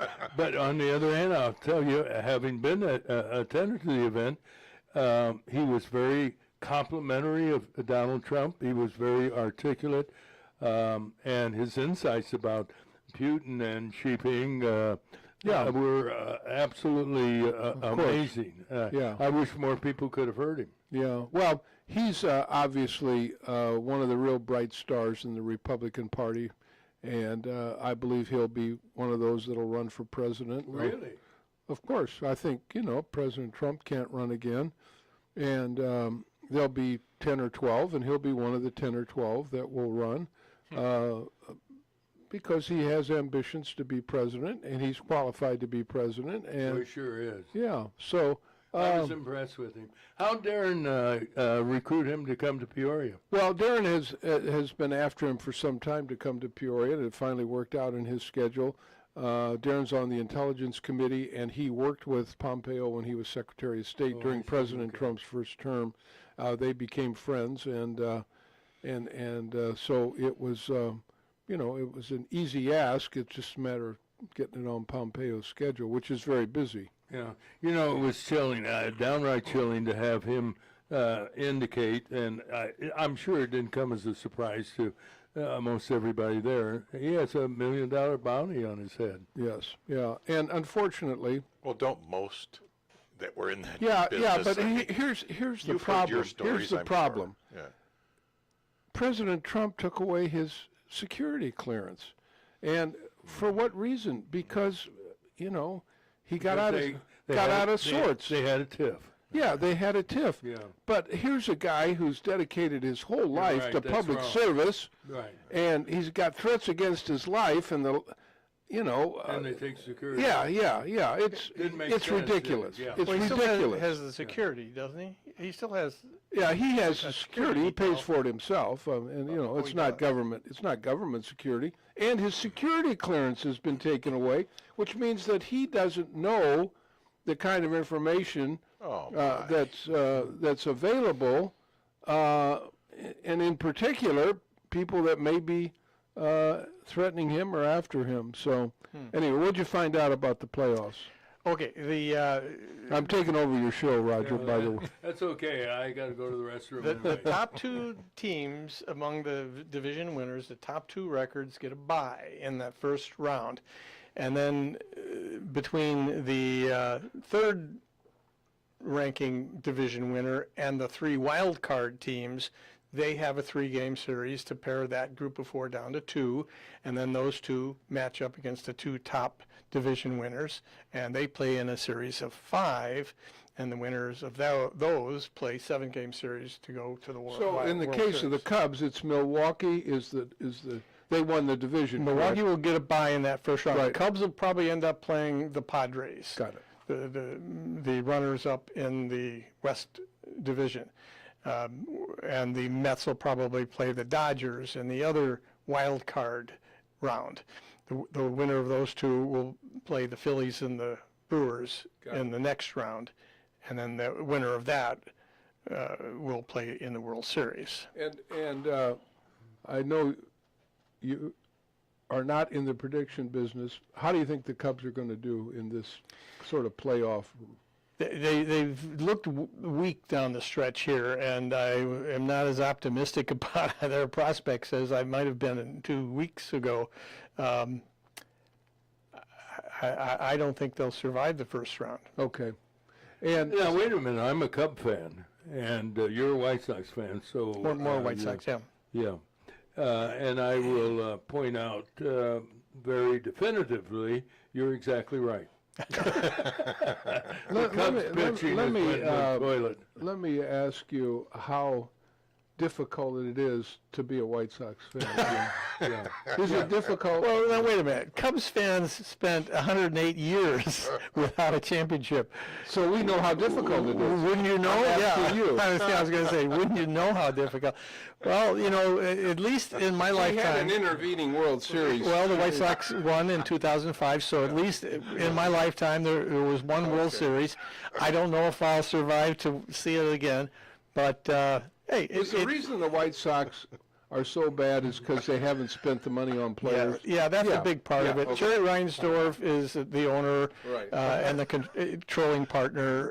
There are other minority owners, but he's the one that pulls the strings, even though it's the general manager that's supposed to be doing all that stuff. And he just doesn't want to spend the money. They've got one of the lowest payrolls. They do have a young team, and they have some good young players. But I just don't think it's going to be enough. They are going to have to sign some free agents in the upcoming next year or two to become potentially contenders.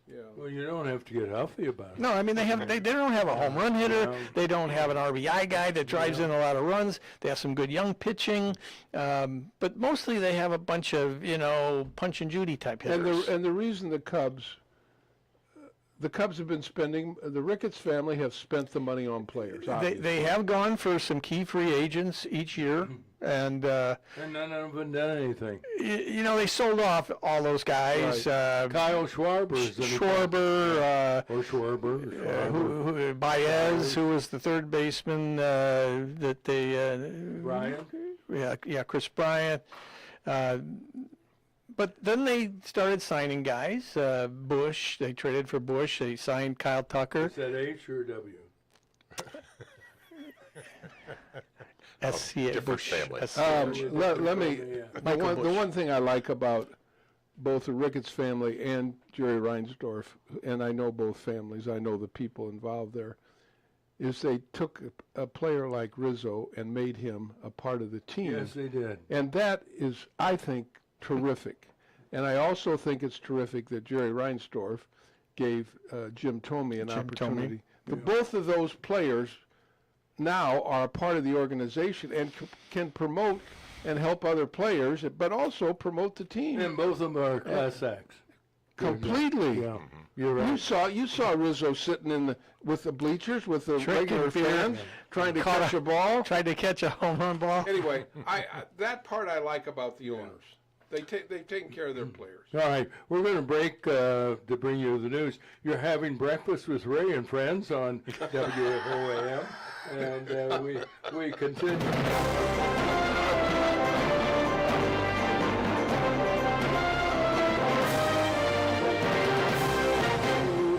We'll be back with more questions with Ray in just a moment. Right now, let's get into the news with Terry, brought to you by Bob Manning. You know Bob Manning, don't you, Ray? Very well. Great guy. Neat guy, you bet. Yeah. Financial advisor, senior vice president with the Grandview Capital Group at Morgan Stanley.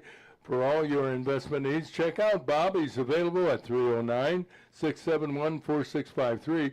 Morgan Stanley, Smith Barney, LLC, member SIPC. Terry? Thank you, Ray. Oh, sorry, Roger.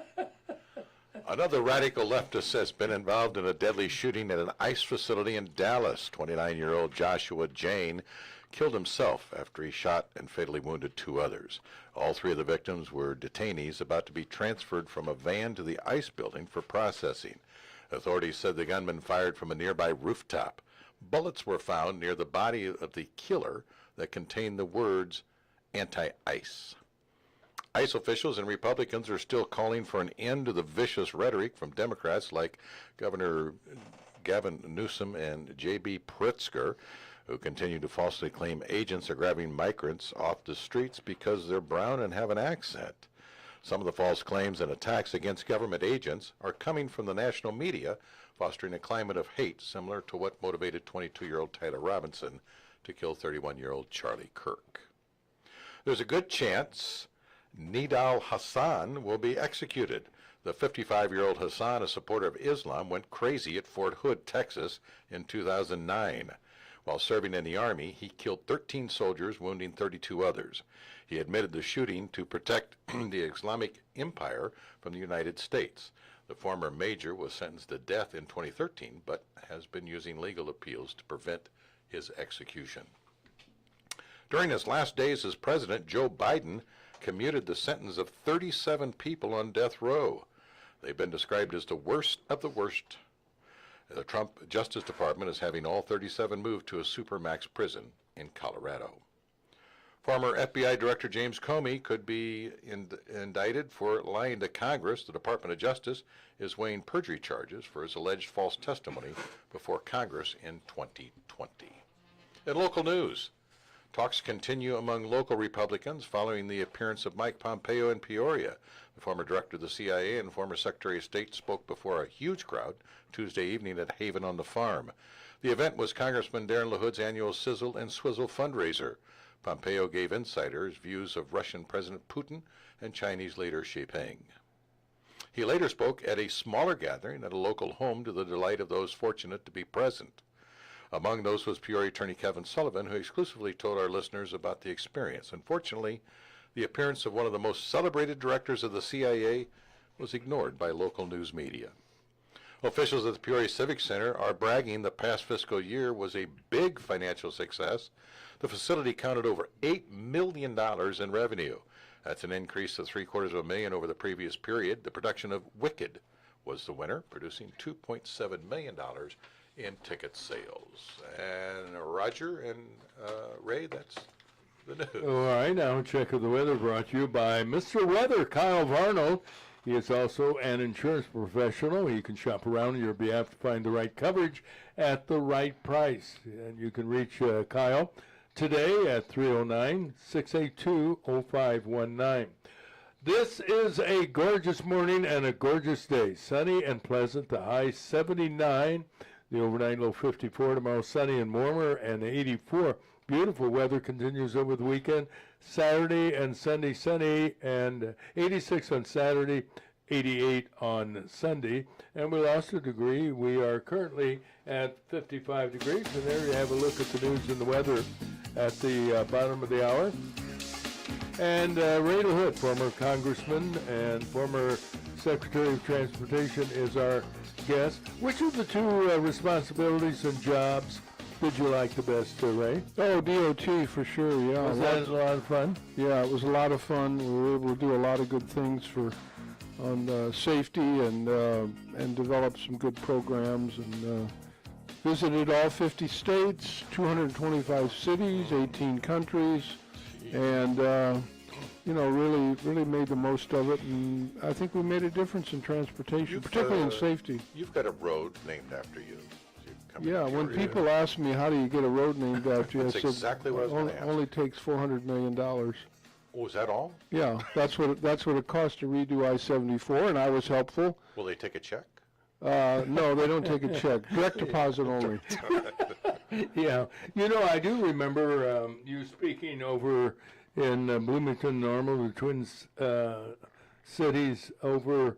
Was it a new facility for Amtrak? That's correct. Yeah. We gave them $20 million to build their Amtrak station, and that has revitalized that neighborhood.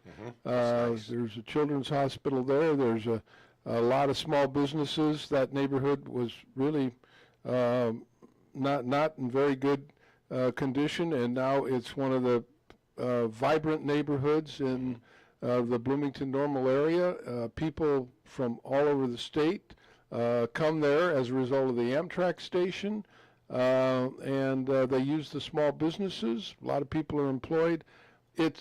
it's an opportunity. When you invest in a neighborhood, economic development automatically occurs. Jobs, small businesses, and Well, that happened with Dozer Park.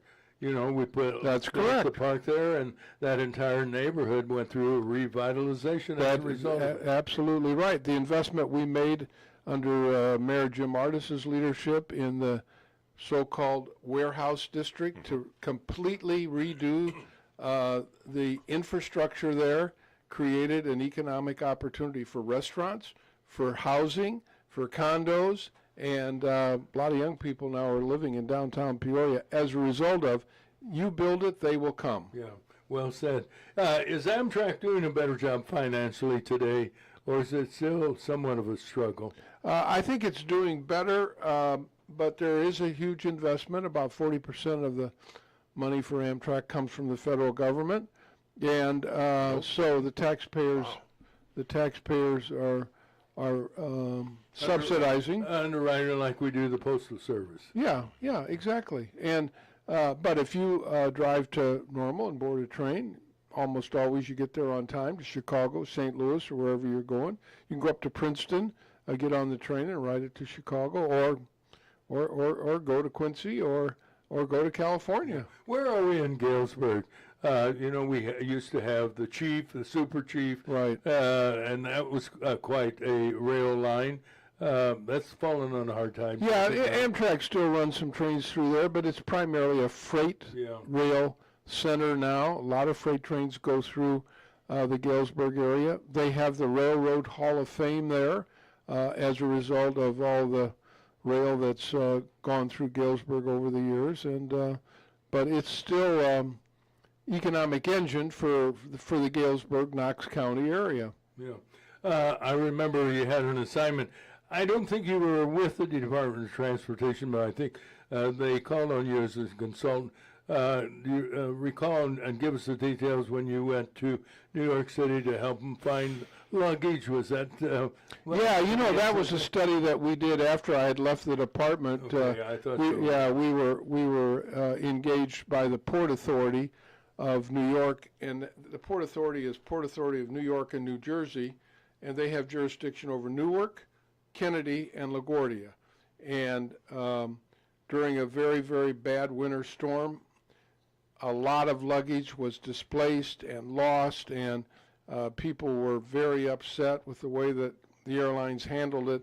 And we came in and were engaged by the Port Authority to do a study and figured out, you know, what a mess things were at Kennedy, and made some recommendations which have been followed. And I think the airports in the region are better for it. How long were you in New York during that time? You know, we were going back and forth then between. Well, you had to stay there overnight at least once. Oh no, many times, That's but right. I wasn't really Where'd living you there. stay, Motel 6 or? No, a little bit higher than that. Okay. Yeah. Excuse me for the Motel 6 people. baggage handler?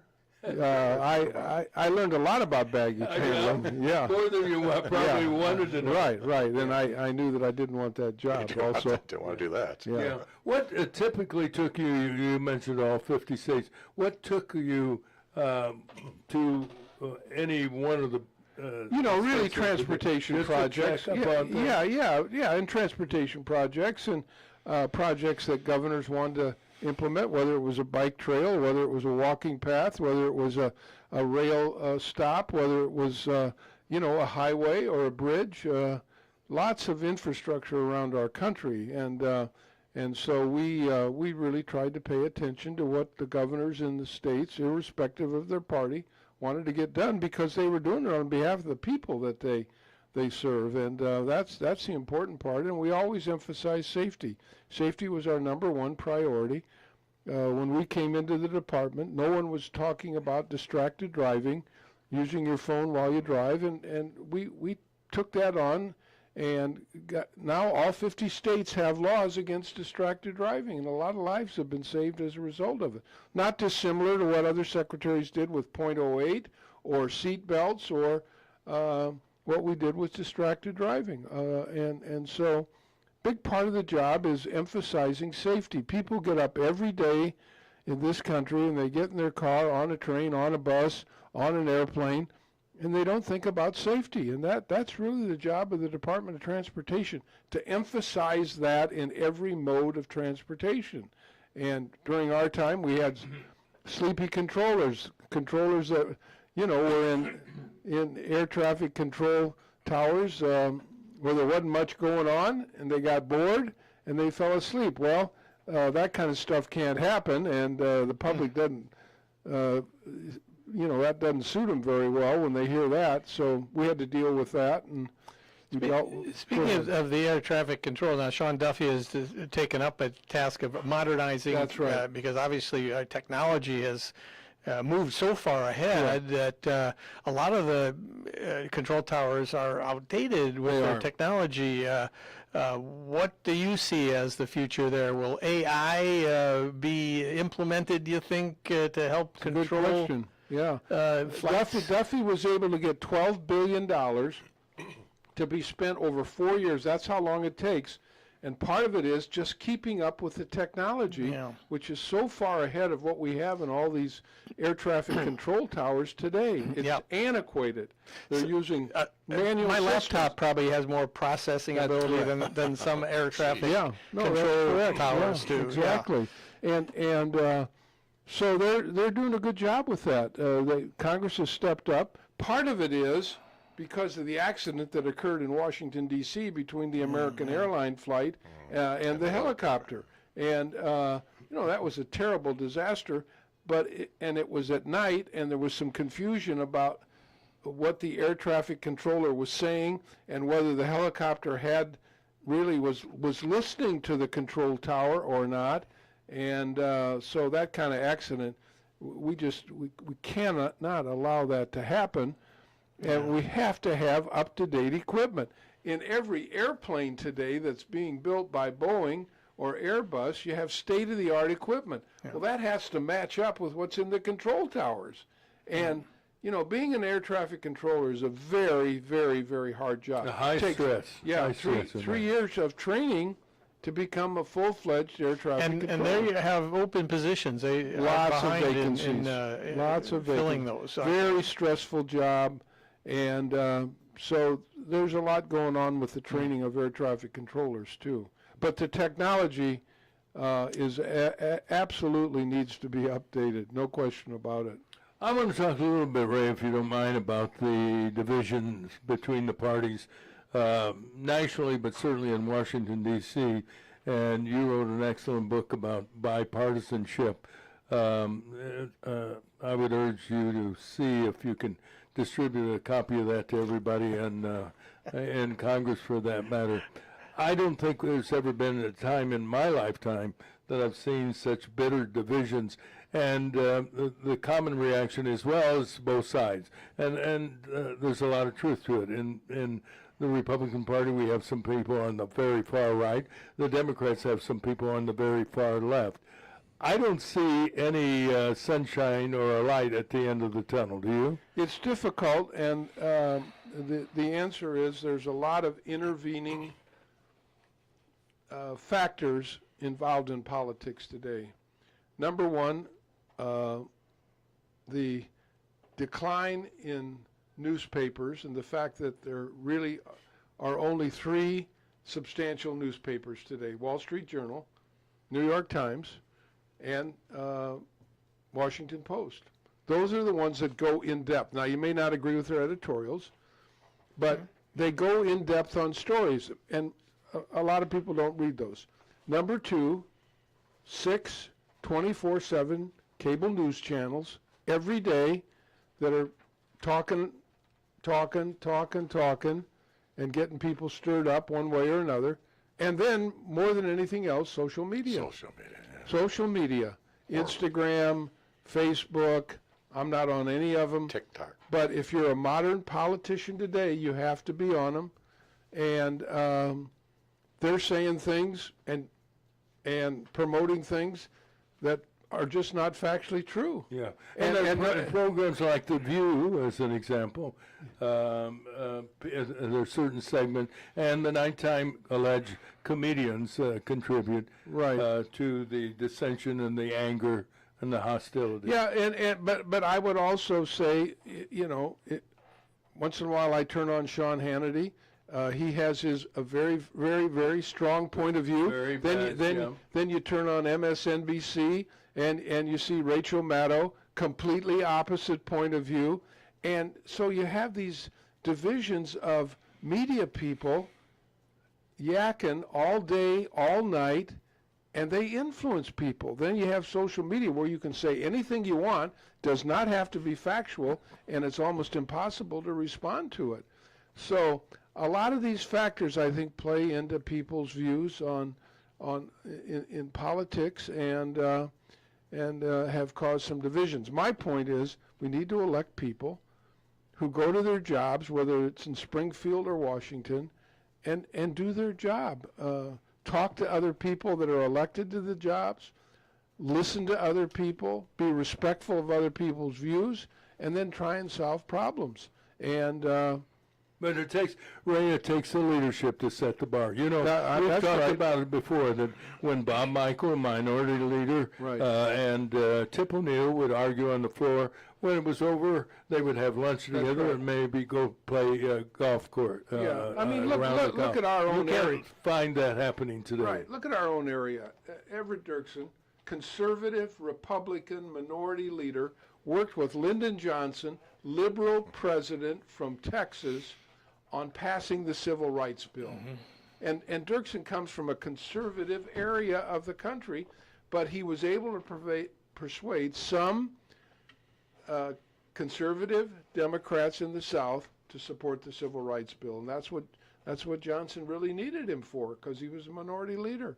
And so in our area, we've had the good fortune of having people that set a very high bar for understanding what their job was, working with people, talking to people, and then reaching the kind of compromise to solve big problems. And Dirksen was a classic example, Bob Michael, classic example.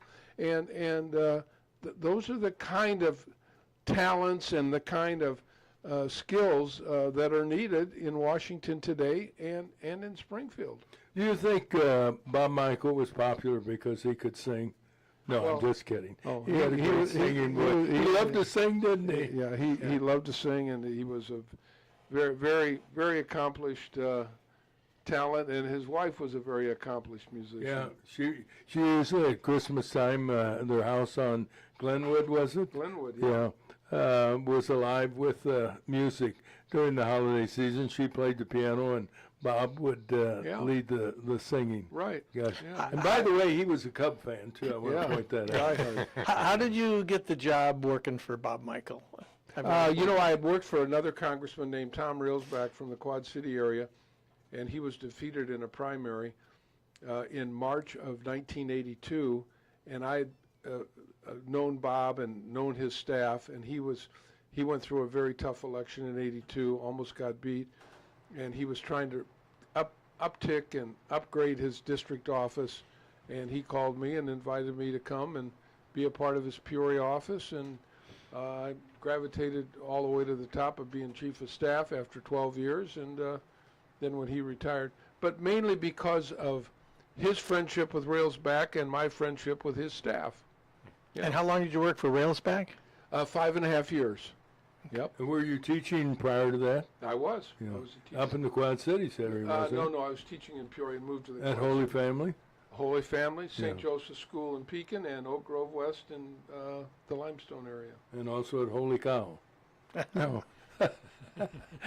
For that. At any rate, if you were President Trump and you wanted to get the two sides together, what 2 or 3 people from the Republican Party would you select, and what 2 to 3 people in the Democrat Party would you select to try to coalesce, to work together to, if not end the division, at least make it workable? I agree with what you said earlier, Roger. It takes the leaders, it takes the people at the top to set the bar high and to provide the kind of leadership. And if I were president, I would get the leaders of both parties together at Camp David on a weekend and really begin to talk about how do we work together on settling our fiscal matter, which is a mess. The trillions and trillions of dollars that we're in debt, solving the immigration problem. It's one thing to keep people out and to send people back that are illegal. That's fine. But eventually you have to have an immigration system that allows for people to come here legally and work in jobs that Americans don't want, like picking fruits and vegetables, working in hotels, working in restaurants. We don't have an immigration system now, and allows students to come here, study, and then go back to their own country. And the point is, there's some serious problems our country is facing, and we're not dealing with any of them. Fiscal mess, immigration, and our relationships, the way things work in Congress. That's a pretty easy thing for the president to do. Okay, who would you select? The leader, Speaker of the House, Okay. a minority leader of the House, so those two, majority leader in the Senate, minority leader. I'd start with those four. I'd get them together at Camp David, and let's have it out. Let's figure out how we can work together on the key issues that are facing the American people. Now, say what you want about the economy, but I don't know if any have been to the grocery store lately, but, things are pretty expensive right now. Notwithstanding what the president says, things are expensive. And, average ordinary people are facing some tough times right now. I agree with you partially, but boy, with some of the things that Schumer has said and Jeffries have said, and some of the things the president has said, I was hoping you'd come up with some people who have reputations like a Bob Michael or Ray LaHood that have open minds. I'm not too sure the leadership, maybe in both parties, but obviously I'm going to say the Democrat Party. I don't know whether you're starting with the right people or not. Well, just because they have the title doesn't mean, they're wonderful people and they'll be conciliatory. I think you have to start with some people who have. I'll give you an example. I enjoy Harold Ford. I don't know if you watch him on the 5 on cable. He's a Democrat. And he is the most open-minded, fair-minded Democrat I've ever heard in these contemporary times. I would like to see Donald Trump tap him for something in his administration because he's fair and he's open and he's not hard and fast. He doesn't rely on inflammatory ad hominem vitriol. What I think you're saying is what I see is that there's so much anti-Trump sentiment now on the Democrat side that's one of the bigger hurdles to getting them together. They want to oppose anything that Trump is in favor of, even if it's good for America. And some of his policies, I think, are good for America. Not all of them, and I think he's the target, and he deserves to get a lot of that flack because of how abrasive he is. But, Mike Johnson seems like a very reasonable guy. Do you think so? Yes. And what about Hakeem Jeffries? He seems like, again, he's so anti-Trump that I don't see him getting together with Mike Johnson and solving anything. So where's that going to go? I don't know. I don't see that there's an end to that. I do think if Trump were to bring them together and say to them, we need to work together on these 3 issues, I think they would have an open mind, and I think they would maybe air their differences for a few minutes, but I think in the end, they're all responsible to the American people. I hope so. I hope that can happen. You can't really pick people that aren't, your idea of picking Harold Ford, Roger. Yeah. I know I'm boring you here, but no, I have to. There's other things I have to do while you're all talking, for Okay. time-wise and commercial-wise and so forth. But go ahead. I'm listening. I have one ear listening to you. The other the point ear is this. turned off. The point is, Yes. you have elected leaders, including President Trump. He's elected president, and the elected leaders of Congress. Their responsibility is to get their members together and to solve problems. And I think if an invitation came from President Trump to go to Camp David with those 4 leaders, they could air their differences, but they could also then begin to talk to one All another. right, let's get Trump on the line. I think communication is the most important thing. It is. Absolutely. Yeah, it is. It has to start there, and Yeah, for sure. we don't do enough of that, I don't think. Right. All right, I guess we put that subject to bed. There you Any go. other final thoughts, Ray? Are you playing golf today? I'm not playing golf That's today. unusual because weather is beautiful. The weather is beautiful. What's your favorite course in Peoria and why? Wheatie? I know that's your favorite. Yeah, that's right. You talk about it all the time. That's right. I would have shot par the other day, but took a 12 on the hole with the windmill. But at any rate, you like Country Club? I like Peoria Country Yeah. Club, but there's a lot of good courses. Weaver Ridge, Who Metamora owns that Fields. now? It's the same Metamora people Fields. that owns Metamora Yeah, Fields they now own- own they own- Weaver Ridge. Yeah, they own both courses. and That's they're a both, class. That's a class course. isn't Yeah, it? yeah, and they're well managed courses, and they keep them in good shape, and people enjoy playing both of those courses. See, if So- Roger and I played them, they wouldn't be in very good shape. There'd be that's right. divots There's everywhere. divots everywhere. the I had divots in the restroom. we're blessed On the to have greens. good public. Our park system, park district has some very good, and they keep very good courses, and they keep those in good shape. I'm going to guess, since you've been to all 50 states, that you've played golf at a few of those states. My job was DOT secretary. I Yeah, wasn't. but I you wasn't could play wandering golf off. once in a while. couldn't I you? wasn't wandering off to golf courses. You Maybe on the really? weekends. Sure. But what's your favorite course outside of Peoria?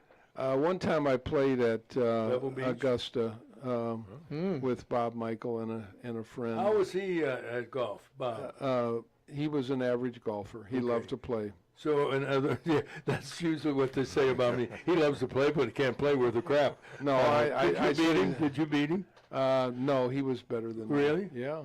So you're saying you're below average. You I'm said below he's average. I'm below average. Yeah.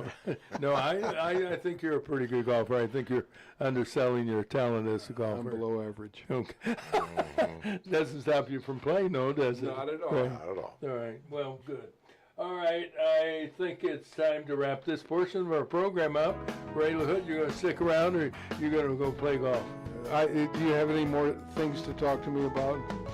Well, we can come up with a few things. I'm happy to stay, or I'm happy to go. If you got other things you want to. I'd like to ask a few questions about some of your travels. You know, like what projects that you traveled for that you got the most involved in, or you thought of were course, the sure. best things we can do that. were done during your tenure? Okay. Breakfast with Ray continues on WAZU FM 90.7, and hope you're enjoying it, both on Radio AM and or FM, and also YouTube as well. So stay tuned. More coming your way.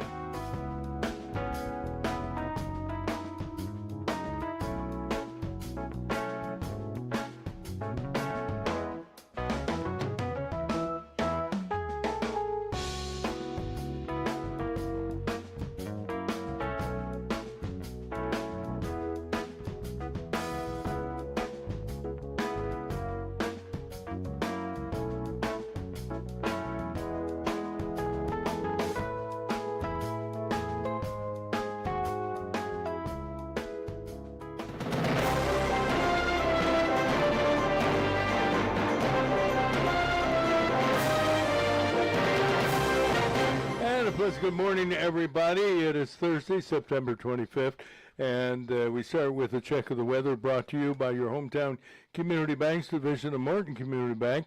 46 wonderful, friendly locations in Central Illinois to serve you. Look for the clock tower, and you'll know they have time for you. Member FDIC. Weather-wise, today sunny and pleasant, a high of 79. Overnight low 54. Tomorrow it'll be sunny and warmer, 84. For the weekend, a gorgeous weekend. Saturday, 86, and Sunday, sunny and 88. Right now, we're still at 55 degrees. Now, with our lead story, here's Terry.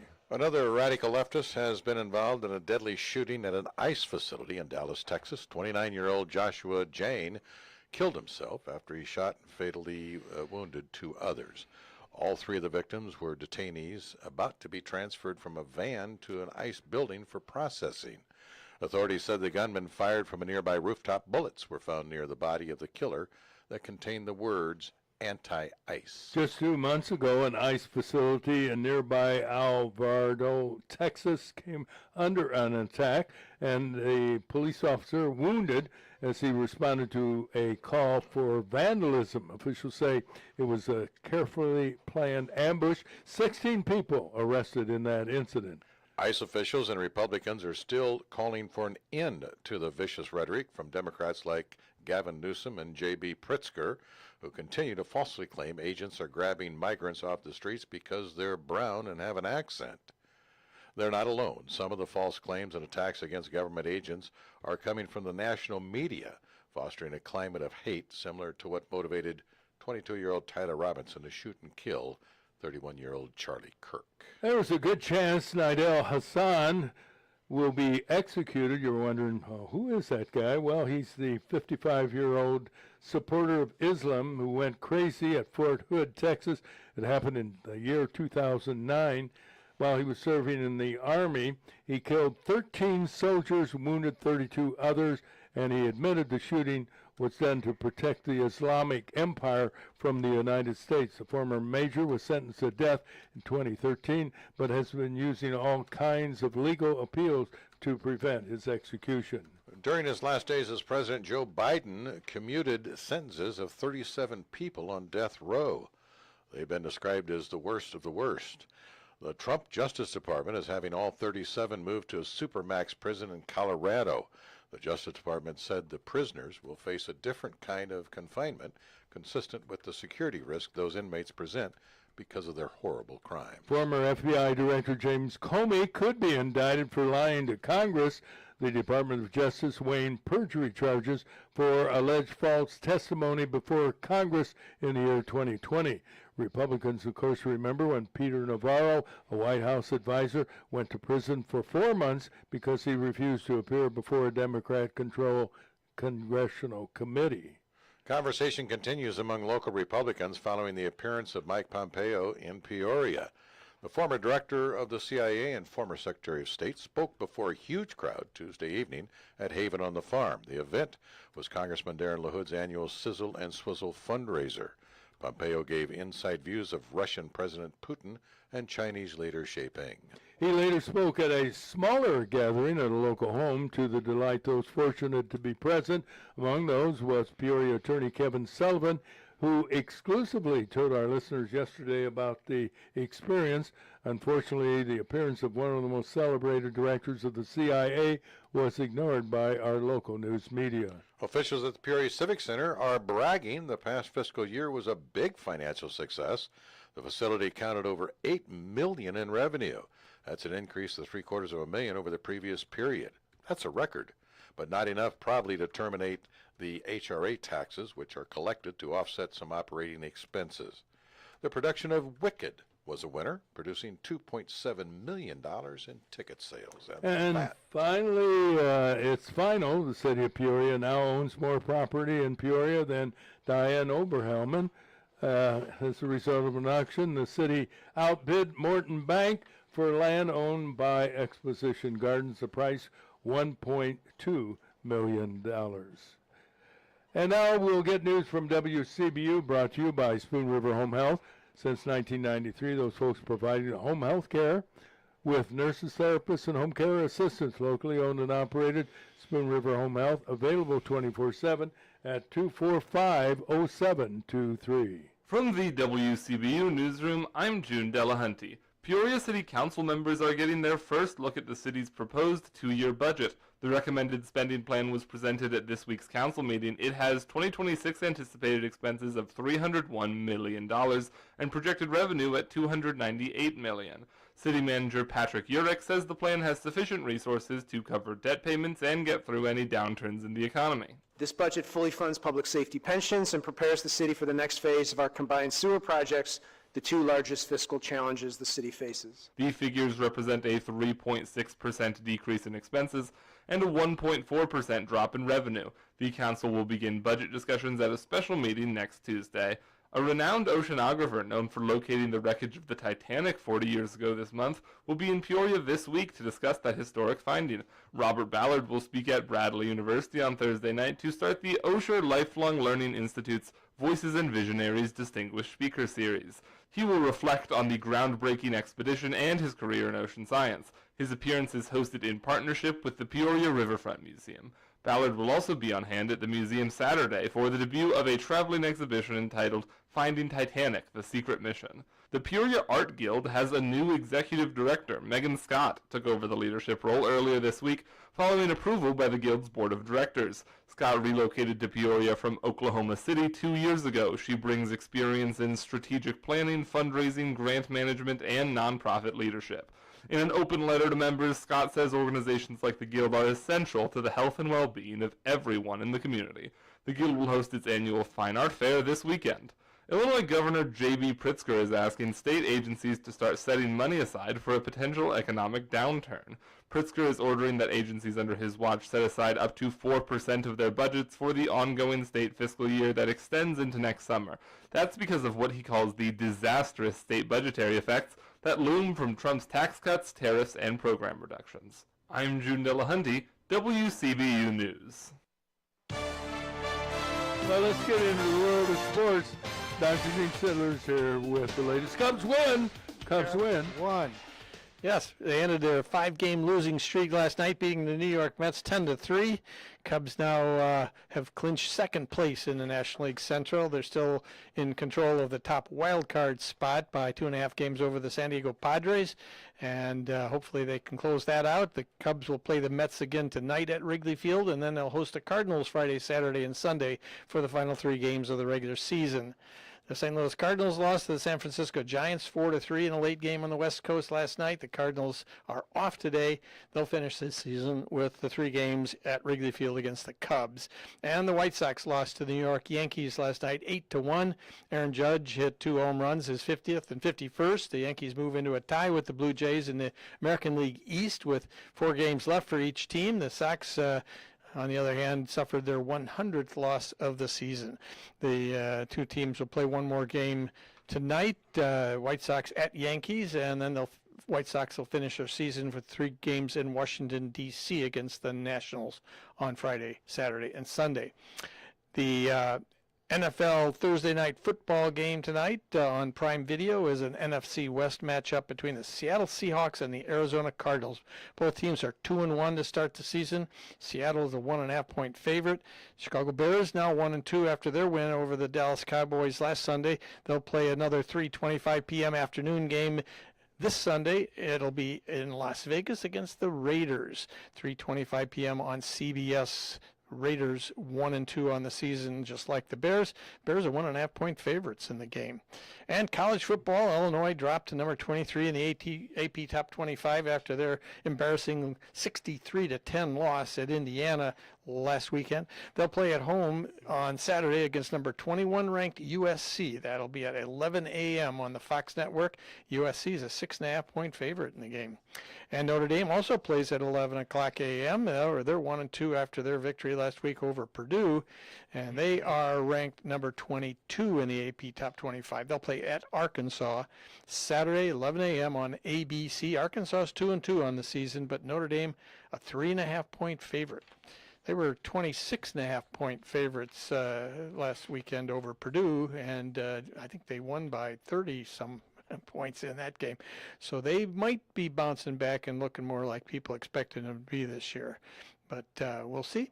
And that's sports for the weekend, Roger. There you have it. A little bit of everything. National news, international news, world news, local news, sports news, weather news. You got it. We name it, and we do it. Ray LaHood is our special guest this morning. And Ray, one of the things we do every morning is pick out a question. We don't pick it out. It's picked out for us. On September 25th, on this day in history, a 1957 panel, and the panel consists of Dr. Gene Sidler and Terry Grawey and Ray LaHood.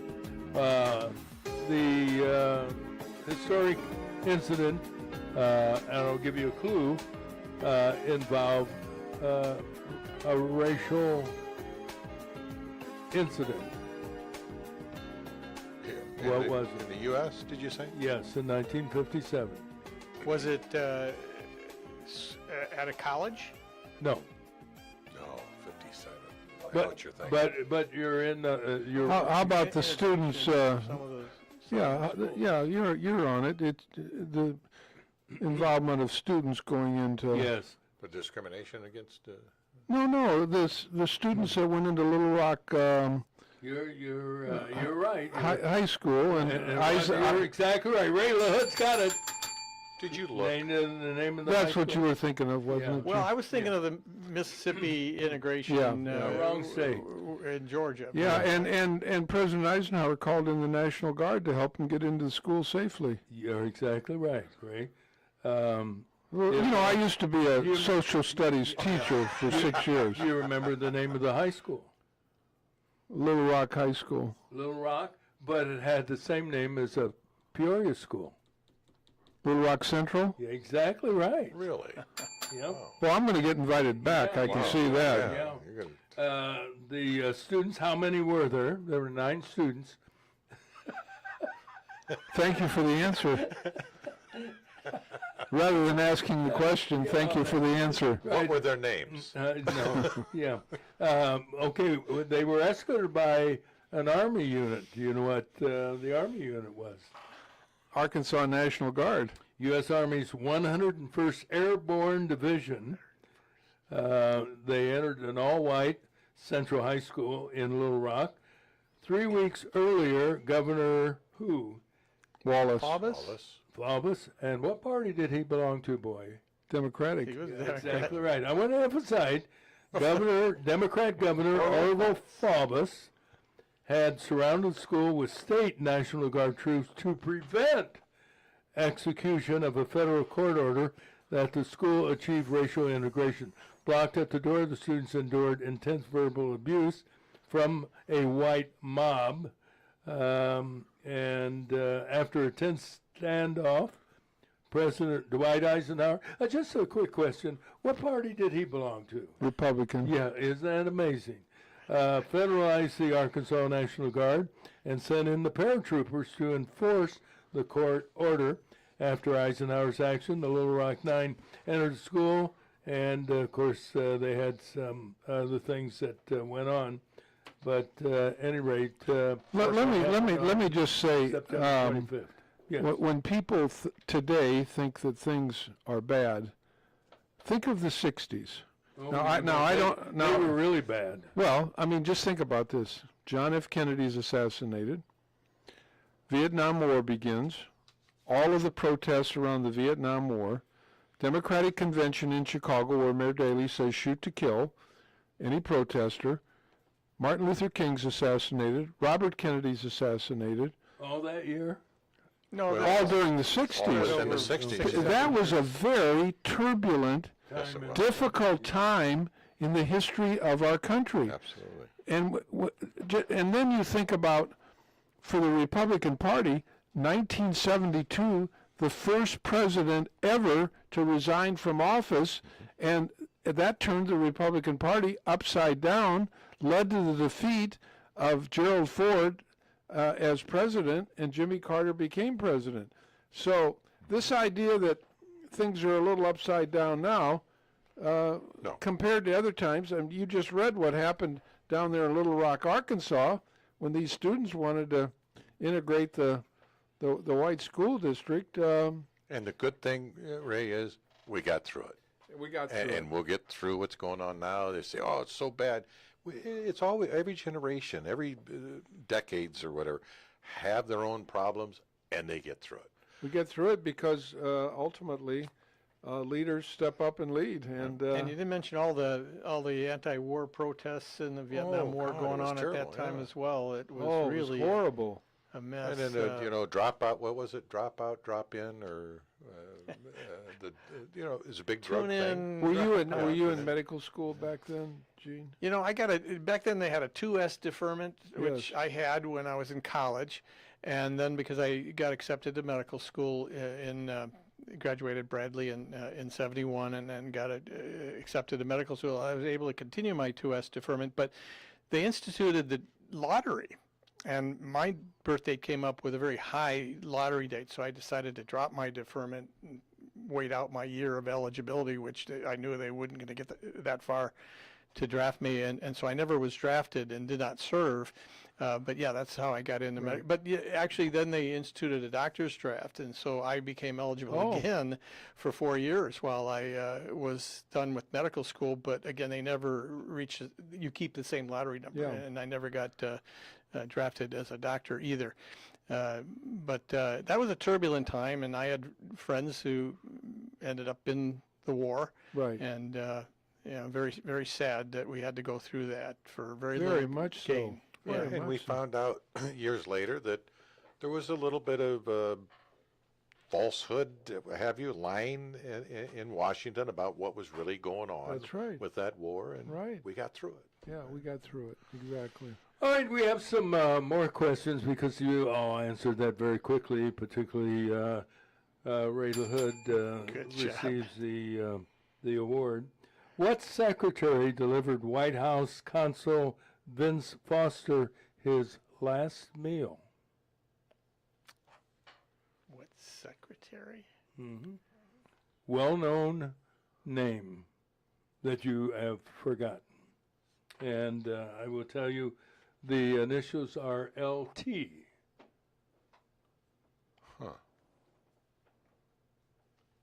Was it a cabinet secretary?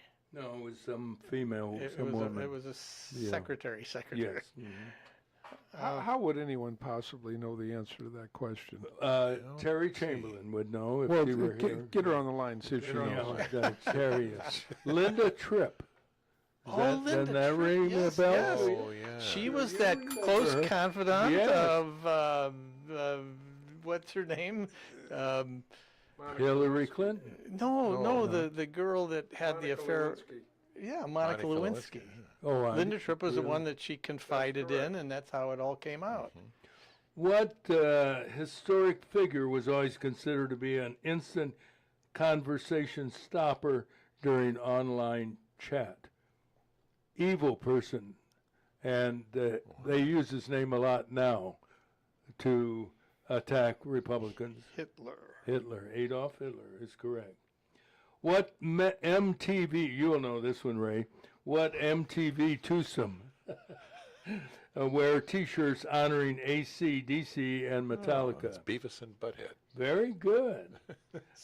This one Ray may I'm know. sorry, Ray, you knew that. Yeah. He's a regular watcher of MTV like I am. He's a I love Beavis watching. fan. I love watching Andy Griffith in the afternoon. And guess what Haven't TV you seen show? every episode by now? Oh, I was gonna multiple say, times. that's been I could be Opie in any one of the shows. All the words, you know, yes, all the dialogue. I know it. Hey, Paul. Any rate, it made me lose my train of thought. She whiz, Paul. Yeah. Oh, what I was going to say is, you're watching the show and they break for a television commercial, and they come up with a commercial for that comedy show with Stewart. Is that his name? John Stewart? John Stewart, yeah. He's as funny as a root canal. And, here we are, wholesome family show, and they come on with this crap of John Stewart. Anyway, what Bud Light, listen, this is good, and I do remember, but I don't think I remember the answer. I hope you do. What Bud Light mascot died of kidney failure, prompting Jay Leno to say to family members mentioned that family members had requested that trees be sent instead of flowers. That was a dog. It was a dog, yeah. I don't What the heck remember was his his name, name? though. Oh, shoot. It's the same first name as one of the smallest NBA basketball players. Squeaky. Muggsy? Muggsy. What? Muggsy? No, this is a different one. Smallest I'm trying to think of who had this first name. I think this, anyway, what's another name for a potato? Oh, Spud. Spuds. Spud Webb, yeah. Oh, it's Spud Webb, so I do remember. But his last name isn't Webb. It started with M. Spud. Spud McGee. Spud's Spud You're close. McKenzie. Yes, very good. See how we do this, Ray? Isn't that wonderful? What cities, you may know this one though, Ray. What city's White House was fired upon by tanks October 4th, 1993?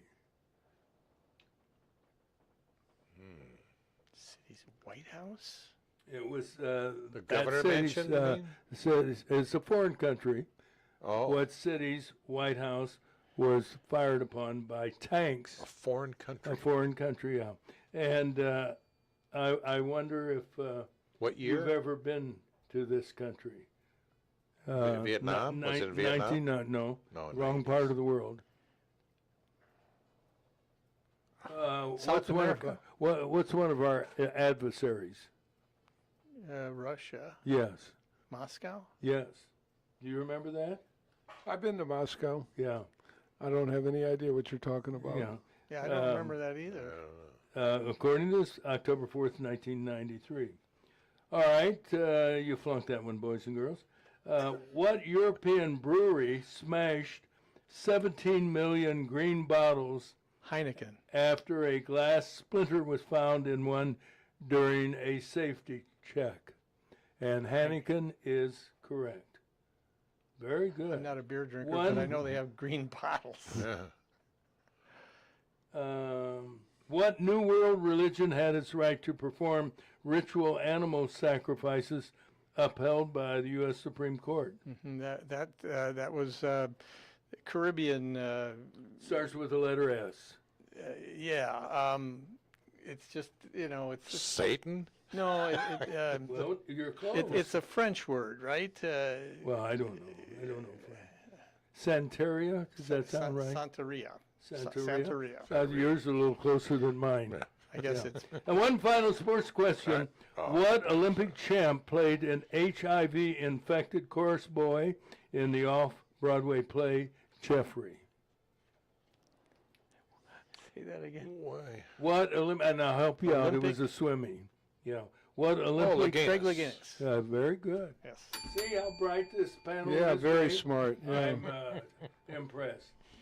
And speaking of Moscow and leaders, tell us your experience in Moscow. First of all, how long did it take to fly there? It takes about maybe 14 hours. Well, not as bad A couple as I stops thought. along the way. And what would you do? When was it in your? I went there because there was a big safety conference being put on, and when we got to Moscow, the traffic was the worst I've ever seen in any city I've ever been in. Really? Yeah, terrible. Too many cars. Really? Not very good Tell infrastructure. us about their light system. Do they have red, yellow, and green like we do? They have no lights. Oh, well, That's that the was- reason Signs, it's don't bad. they? Yeah, yeah. I mean, they just. Did they have traffic cops?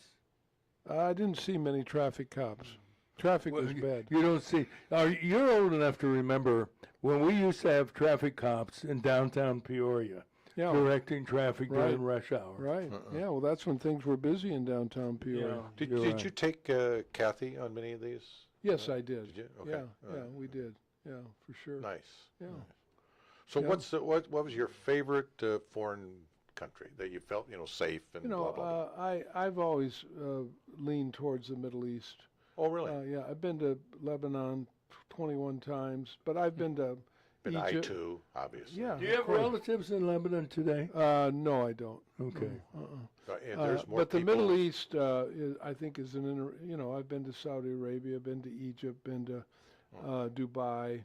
But that's like Las Vegas, isn't it? Dubai is a very, very modern city. How recent were you in Dubai? Because they built, they got the Uh, tallest building in the world now. 10 years ago. Oh, so that wasn't built yet. Yeah, no, the one where Burj you Dubai, I stand think, up there and was. hit the golf ball off, or Tiger Woods did anyway. Oh yeah. Yeah, Really? yeah. How did you find, I had spent a year and a half in Europe, went to different countries and so forth, and had interesting interactions with people. How about in Dubai and some of the Middle Eastern countries when they learned you were an American? And Americans stick out like a sore thumb because of the way we dress. Our Western attire is easily spotted by foreigners, but how they Very treat warmly you? received. Yeah, very warmly received. And Americans are loved around the world. We really are, just because of who we are and our form of government and the way that we're we're helpful. Some and- of these countries, right? Did you have security? Did you take security with you? Yes. Okay. Yeah, of course. Okay. Sure. Yeah, for sure.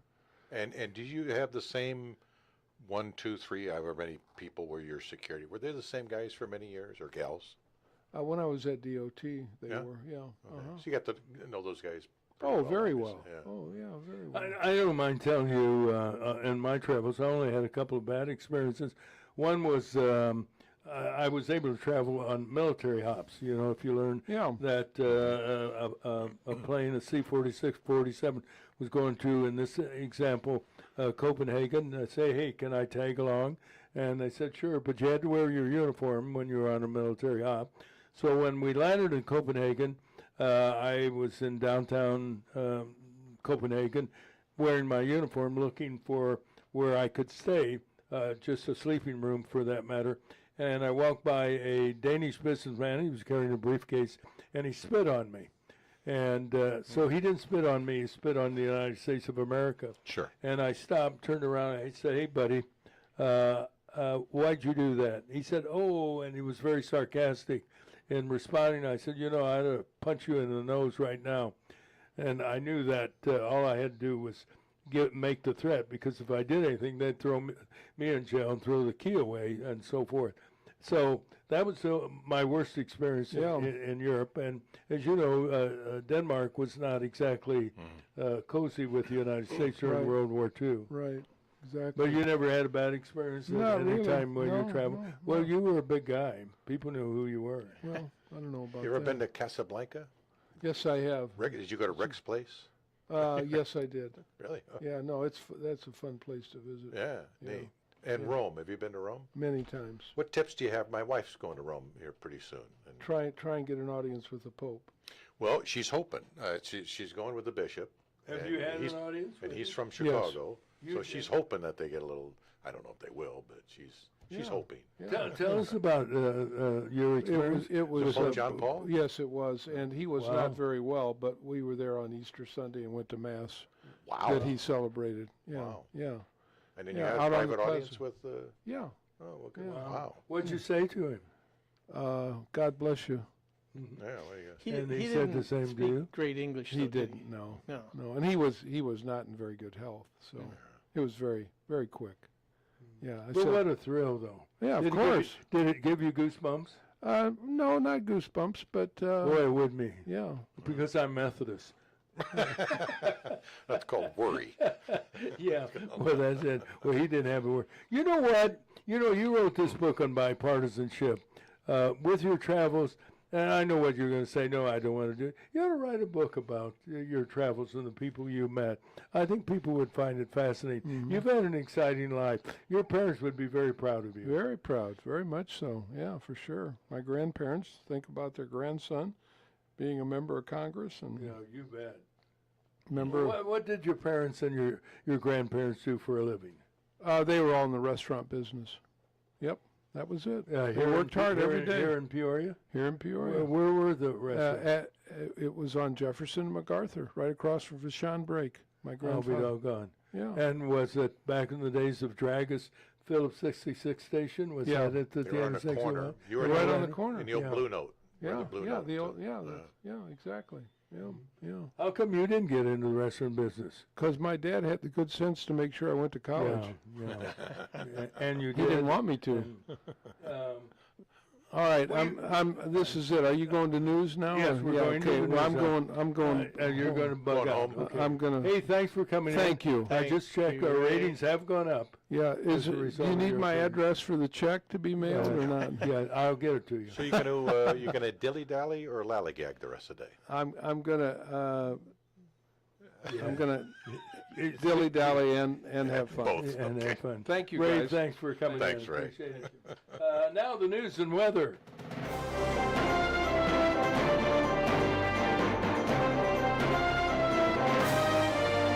And we're going to check into the news and the weather. We'll start with the news with Terry, obviously. And it is brought to you by Spoon River Home Health. Since 1993, providing home health care. They're locally owned and operated, Spoon River. They're available 24/7. And here's our number, 309-245-1414. 0723. What's that number again? Royce always used to say. 309? Say the number twice. Yes. 309? 245-0723. Here's Terry. Another radical leftist has been involved in a deadly shooting at an ICE facility in Dallas. 29-year-old Joshua John killed himself after he shot and fatally wounded 2 others.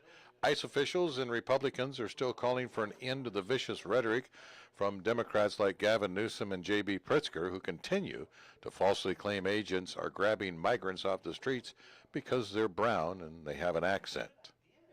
There's a good chance that Nidal Hassan will be executed. The 55-year-old Hassan, a supporter of Islam, went crazy at Fort Hood, Texas in 2009 while serving in the Army and killed 13 soldiers, wounding 32 others. During his last days as president, Joe Biden commuted the sentence of 37 people on death row. The Trump Justice Department is having all 37 moved to a supermax prison in Colorado. Former FBI Director James Comey could be indicted for lying to Congress. The Department of Justice is weighing perjury charges for his alleged false testimony before Congress in 2020.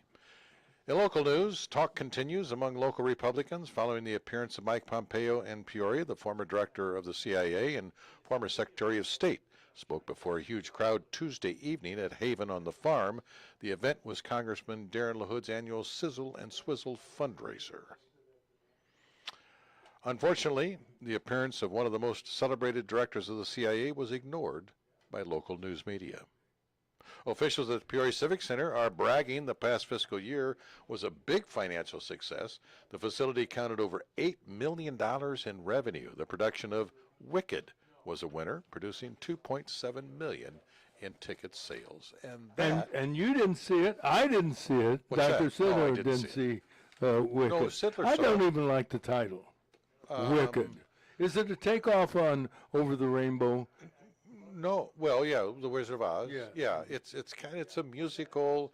I might be mistaken here, but I think it's a black version of it. I might be mistaken on that. I think you're mistaken on that. No, I don't. You don't think you're mistaken? No. Yeah, but you didn't see it. Well, I didn't see it, but I saw Russia's, or I mean, Russia's? commercials. I saw commercials on it. Oh. Yeah. Did But you say Russia's? Well, that's what they call. I didn't see the Russians. That's what they call when they, are shooting a movie. Anyway, it's a long story. No, I did not see it. But Well, that's too bad you didn't see it. yeah, well, I didn't lose any sleep over not seeing it, but No, I thought no. maybe you did for that matter. No. All right, thank you kindly, and now we will tell you that the weather is brought to you by Steve Sink. I know You know Steve. Steve, I know neat Steve. guy. I know I'm Spike. telling you, I know Steve is really a neat guy. He's been a guest on the show. I'm trying to get him to come on Yeah, again have him because he come in knows here. business. Yeah. And It'd be fun to talk about business because yeah. that's really kind of changed in this area in the past few yes, years. it is. Mm-hmm. Be fun. And he is what they call a managing partner of PHX affiliates. He's a business broker, and you know about that, for over 20 years, and he helps people if they want to buy a business or Sell one. sell one. Didn't you sell a business once? A business. We sold apartments. That's what I'm yeah, recalling. yeah. My dad had 72 units, and when he passed away, I managed it for a while. We had someone else manage it for a while. I said, I'm tired of being awakened at 1 o'clock by somebody who's lost their keys, That's a and tough can job. you get it? It is. It's Managing- mind-boggling, and you have deadbeats who don't pay, and they get behind. It's a lot harder today than I used to manage several hundred units, and I wouldn't do it today. And they've changed the laws so much so that In favor of the tenant. the tenants have all the rights. The Yeah. landlord, the owner of the property, It has is virtually terrible. zero rights, and it's just it's really difficult. Yeah. Any rate, you can get information about. He offered an opportunity to get some free advice, and we talked about it on the show. And apparently, he was overwhelmed by the response that. Steve? our yes, right, really? and he called and said, "Stop running that," No more. which means we have a Oh, good. my goodness. listener. Sorry. I hope that wasn't. That's all your pens and pencils. Oh my goodness. Oh, I About just made a mess. 31. That's Sorry. all right. We'll do it. That'll be my exercise for today. 246. Yeah, I would say. And can I give Steve's phone number? I'm sure he would like me to do that. 309-696-8508. And he brings the weather. And this is a gorgeous day, sunny and pleasant. You start that donut hole down quicker, and you can say Diane Oberhelman's name. Pleasant day, 79 the high, overnight low 54. Tomorrow sunny and warmer, 84. Saturday 86, Sunday sunny and 88. And right now we are at 57 degrees. And speaking of Diane Oberhelman, I remember meeting Diane Cullinan, and she was in real estate for Jim Maloof Realty. And we had a St. Jude meeting. I was very active in St. Jude for many, many years, starting in 1972. And she was a realtor. And really, do you? I was working for Jim.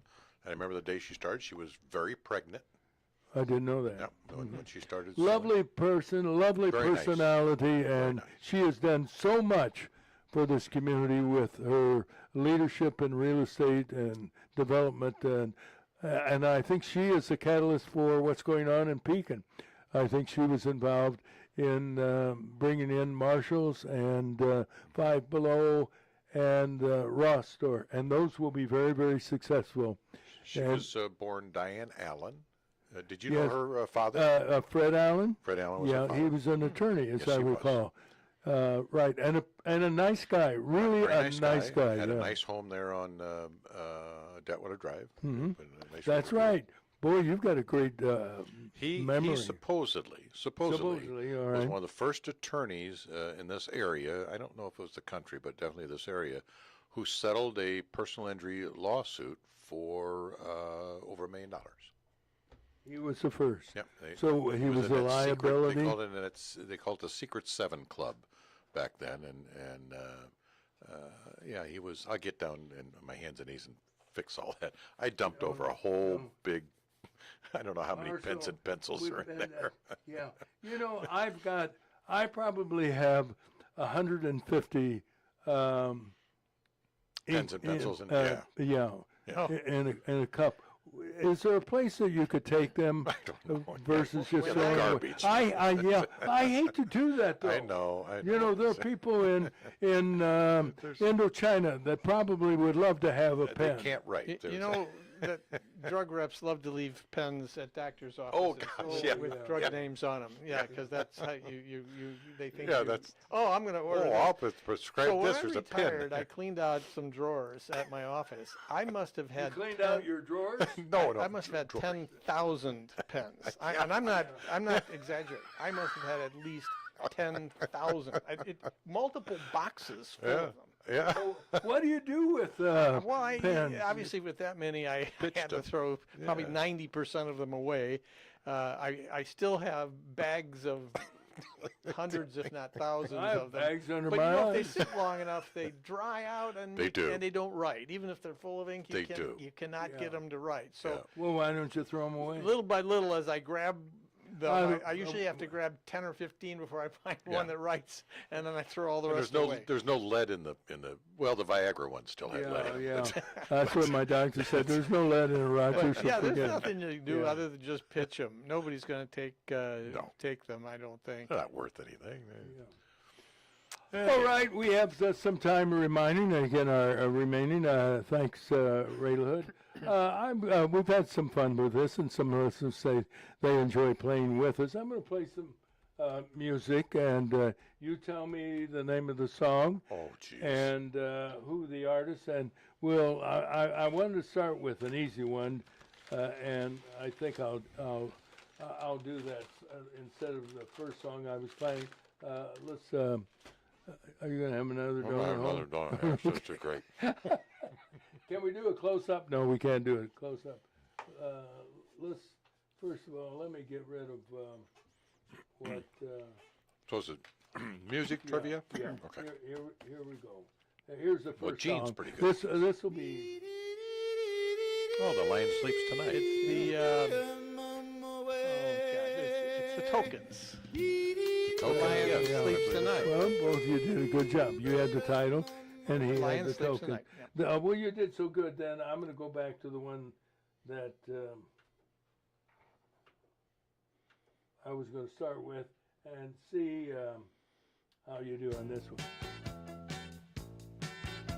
When this old world starts getting me down, It was and Cook. people Was his name not Cook? just too Well, much for Sam me Cooke? to Sam Cooke, I think, recorded this It's the group. up on the roof. climb way up to the Correct. top of the stairs, and all my cares just No, that was a group that right recorded into space. 100 songs.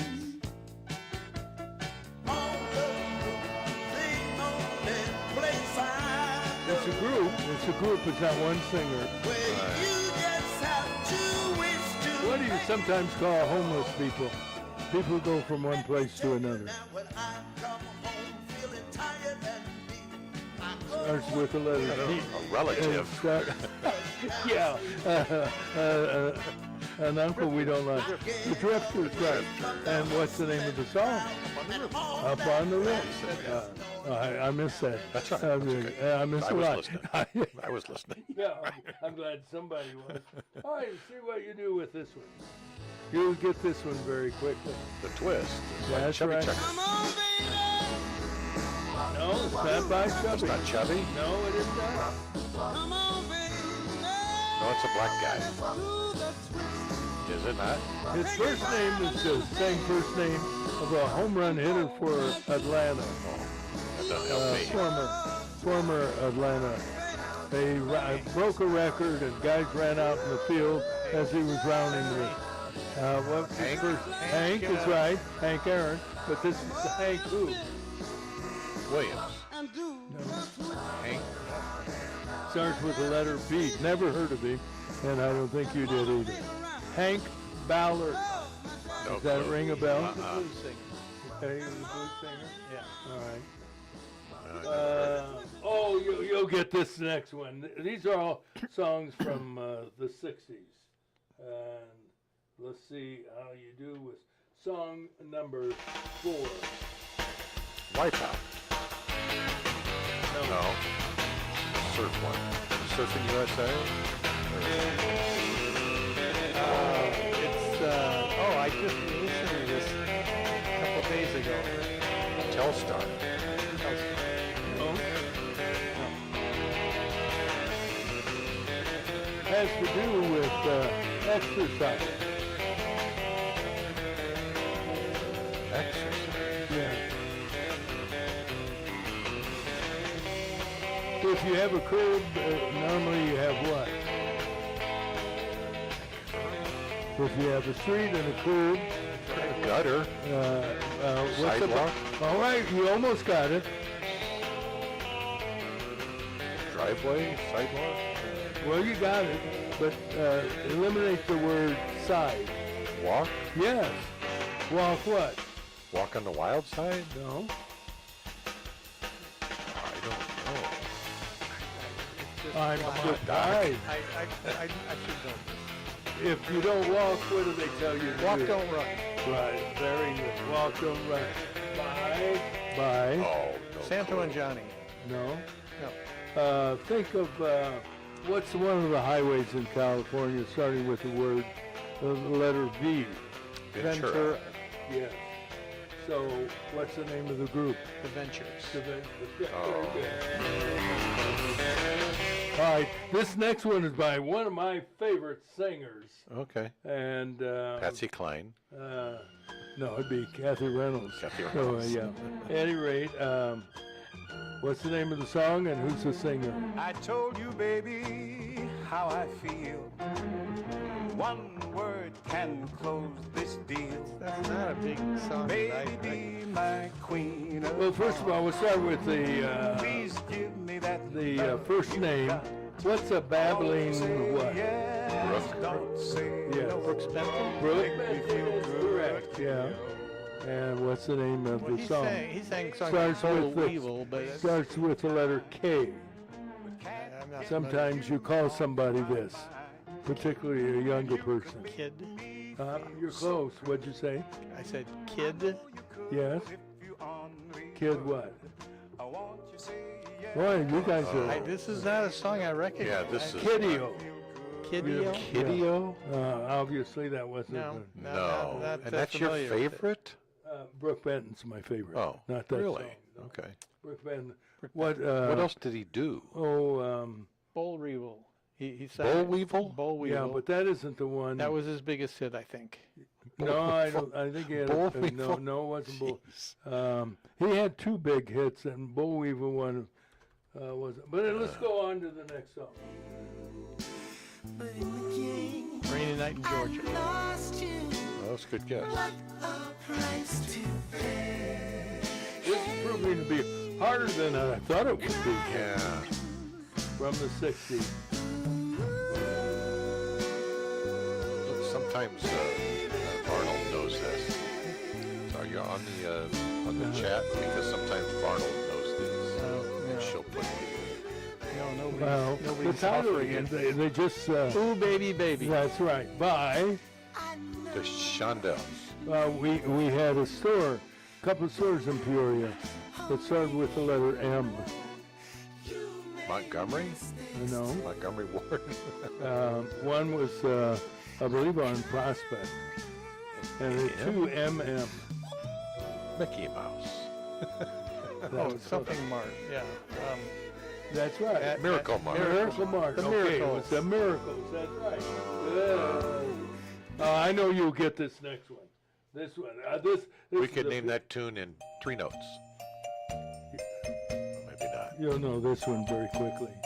Is this the Drifters also? No. in Spanish Harlem. I don't know who the artist is, but they didn't make This this is song not a the hit. well-known version. No. Rosa in Spanish Harlem. Singing the title, you idiots. Yes, I Yeah, know.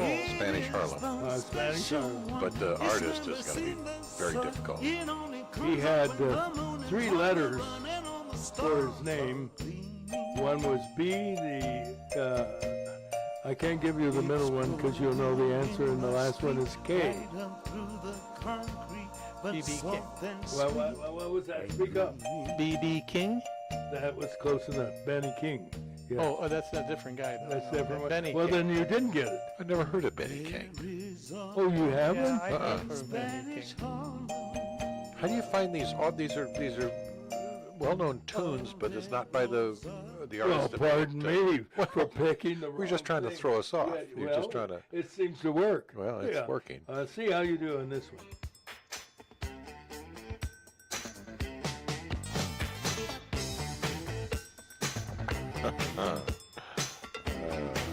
Gotta get to the melody here. Yeah. Some other girls are filling your head with jive. Filling your head with jive. So now you're acting like you don't know that I'm alive.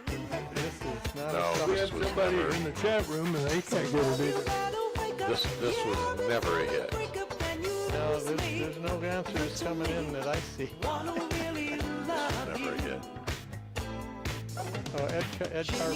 Yeah. Come on, Ed, give us this one. Well, I'll help you out. The One Who Really Loves You is the name of the song by Mary Wells. Mary Oh, Wells. yeah, jazz singer. She was one of the original Supremes, Mary Yes. Wells. Really? And you didn't get this? No. No, because she was a background singer, and they all. Now, sound the this same. next one, if I were playing, this is the only one I could probably get because it's one of my favorite songs. Cara Mia Mine, Cara Mia, by Jay and the Americans. Very good. Wow, Jay Black. I'm impressed. Wow. Guy has a terrific tenor voice. I love this song too. I do too. I don't think I've ever heard it. You've never heard it. Recognize it when he goes. When he goes into the melody.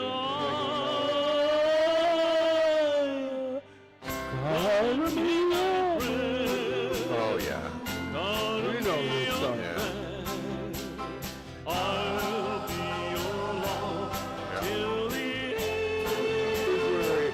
His shorts really get tight on this. You hiked him up there, buddy. Wow.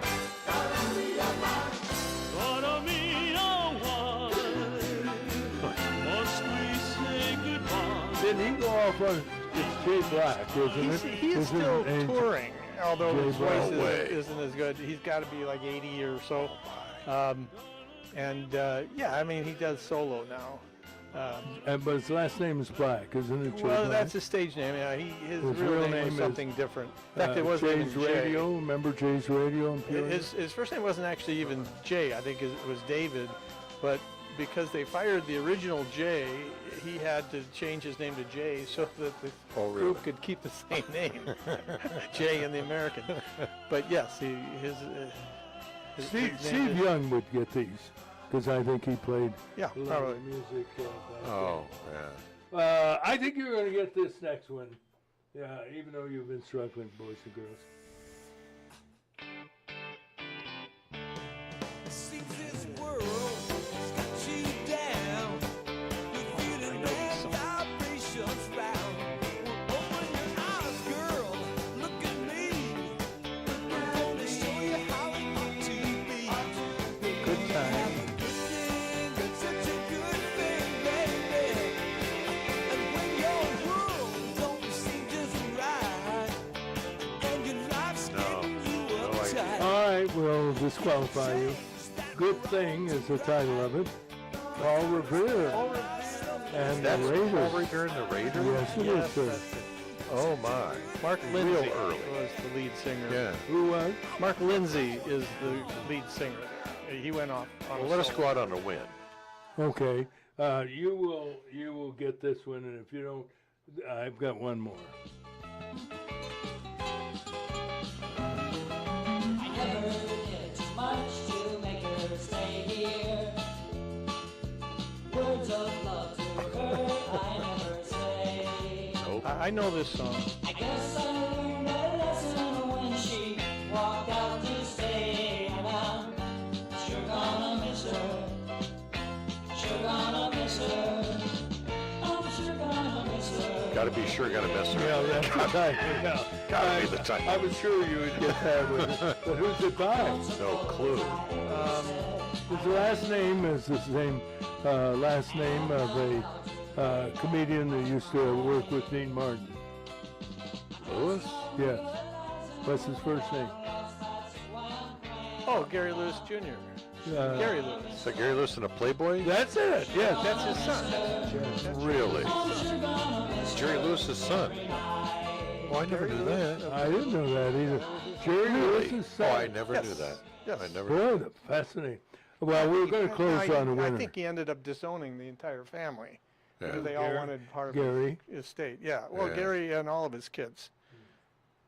All right, I know you will get this last one. This sounds like Richie Terry doing the news. Is it Richie Valens? What? Oh, I had a hammer Yes, by Trini Lopez. that's it. I knew we would close on a win. You know that? That's hereditary. Not everybody can do that. Not everybody can do that. No. Can you do it? Well, you think so? Well, what? Wait, we gonna look stupid or something? See? No, See? see, some We can people know. can't do that. I don't know if it's hereditary, but there's something that my wife can't do that. I think if she learned from childhood, learning the Spanish No. language, she would pick that up. She cannot. I don't know what that's called. Rolling. Trill or something like trills, that. yeah, but not everyone can do that. Anyway, Well, I think you a C plus on that quiz. a C plus. You know, All right. I can't. I really can't.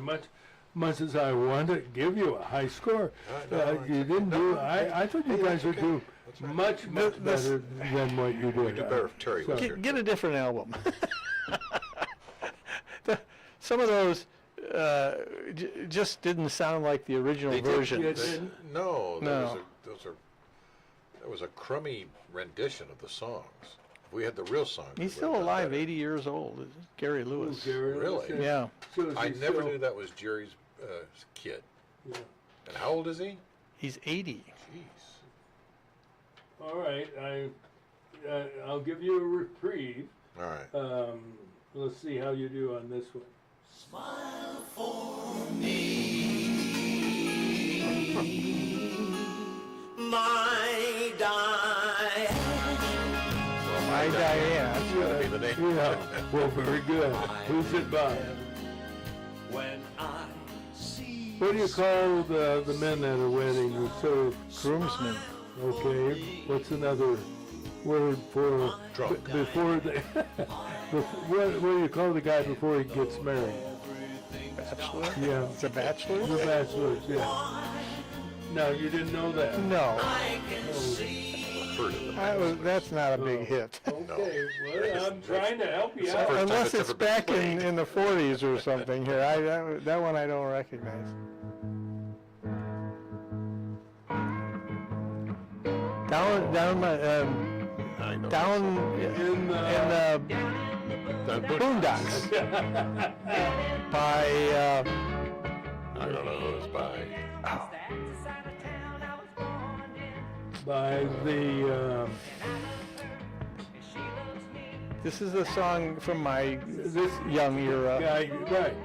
BJ is his first two names, Billy Joel, and the last name. Billy Joe. What do we call the people in the hierarchy of the Kingdom of England? Royals. Yeah, Billy Joe. Joe Roy. Roy. Never heard of it. Yeah, I've never heard of that. I remember him. I know the song, It never wasn't heard he wasn't a famous guy that had a lot of hits or anything. No. We're gonna close on a high note. I know you. Yeah, I know you'll get this. Yeah, one. we'll get this one. You'll get this. Winchester Cathedral. Oh, who was the guy? It was like a one-hit wonder. No, it wasn't a guy. It was a group. New something band. New minstrel band. Starts with the letter V. Something we did in the early days in Peoria for entertainment. New vaudeville band. That's very good. That should do it, ladies and gentlemen. We ended on somewhat of a winning note. We did. And I thank you kindly. We thank our good friend, Ray LaHood, for joining us. Hung out for a little while. And also Louis Linder, who got us on the air finally. Have a great day. Remember, God loves you. And so do we. And so does the new vaudeville band. You stood and you watched as my baby left home.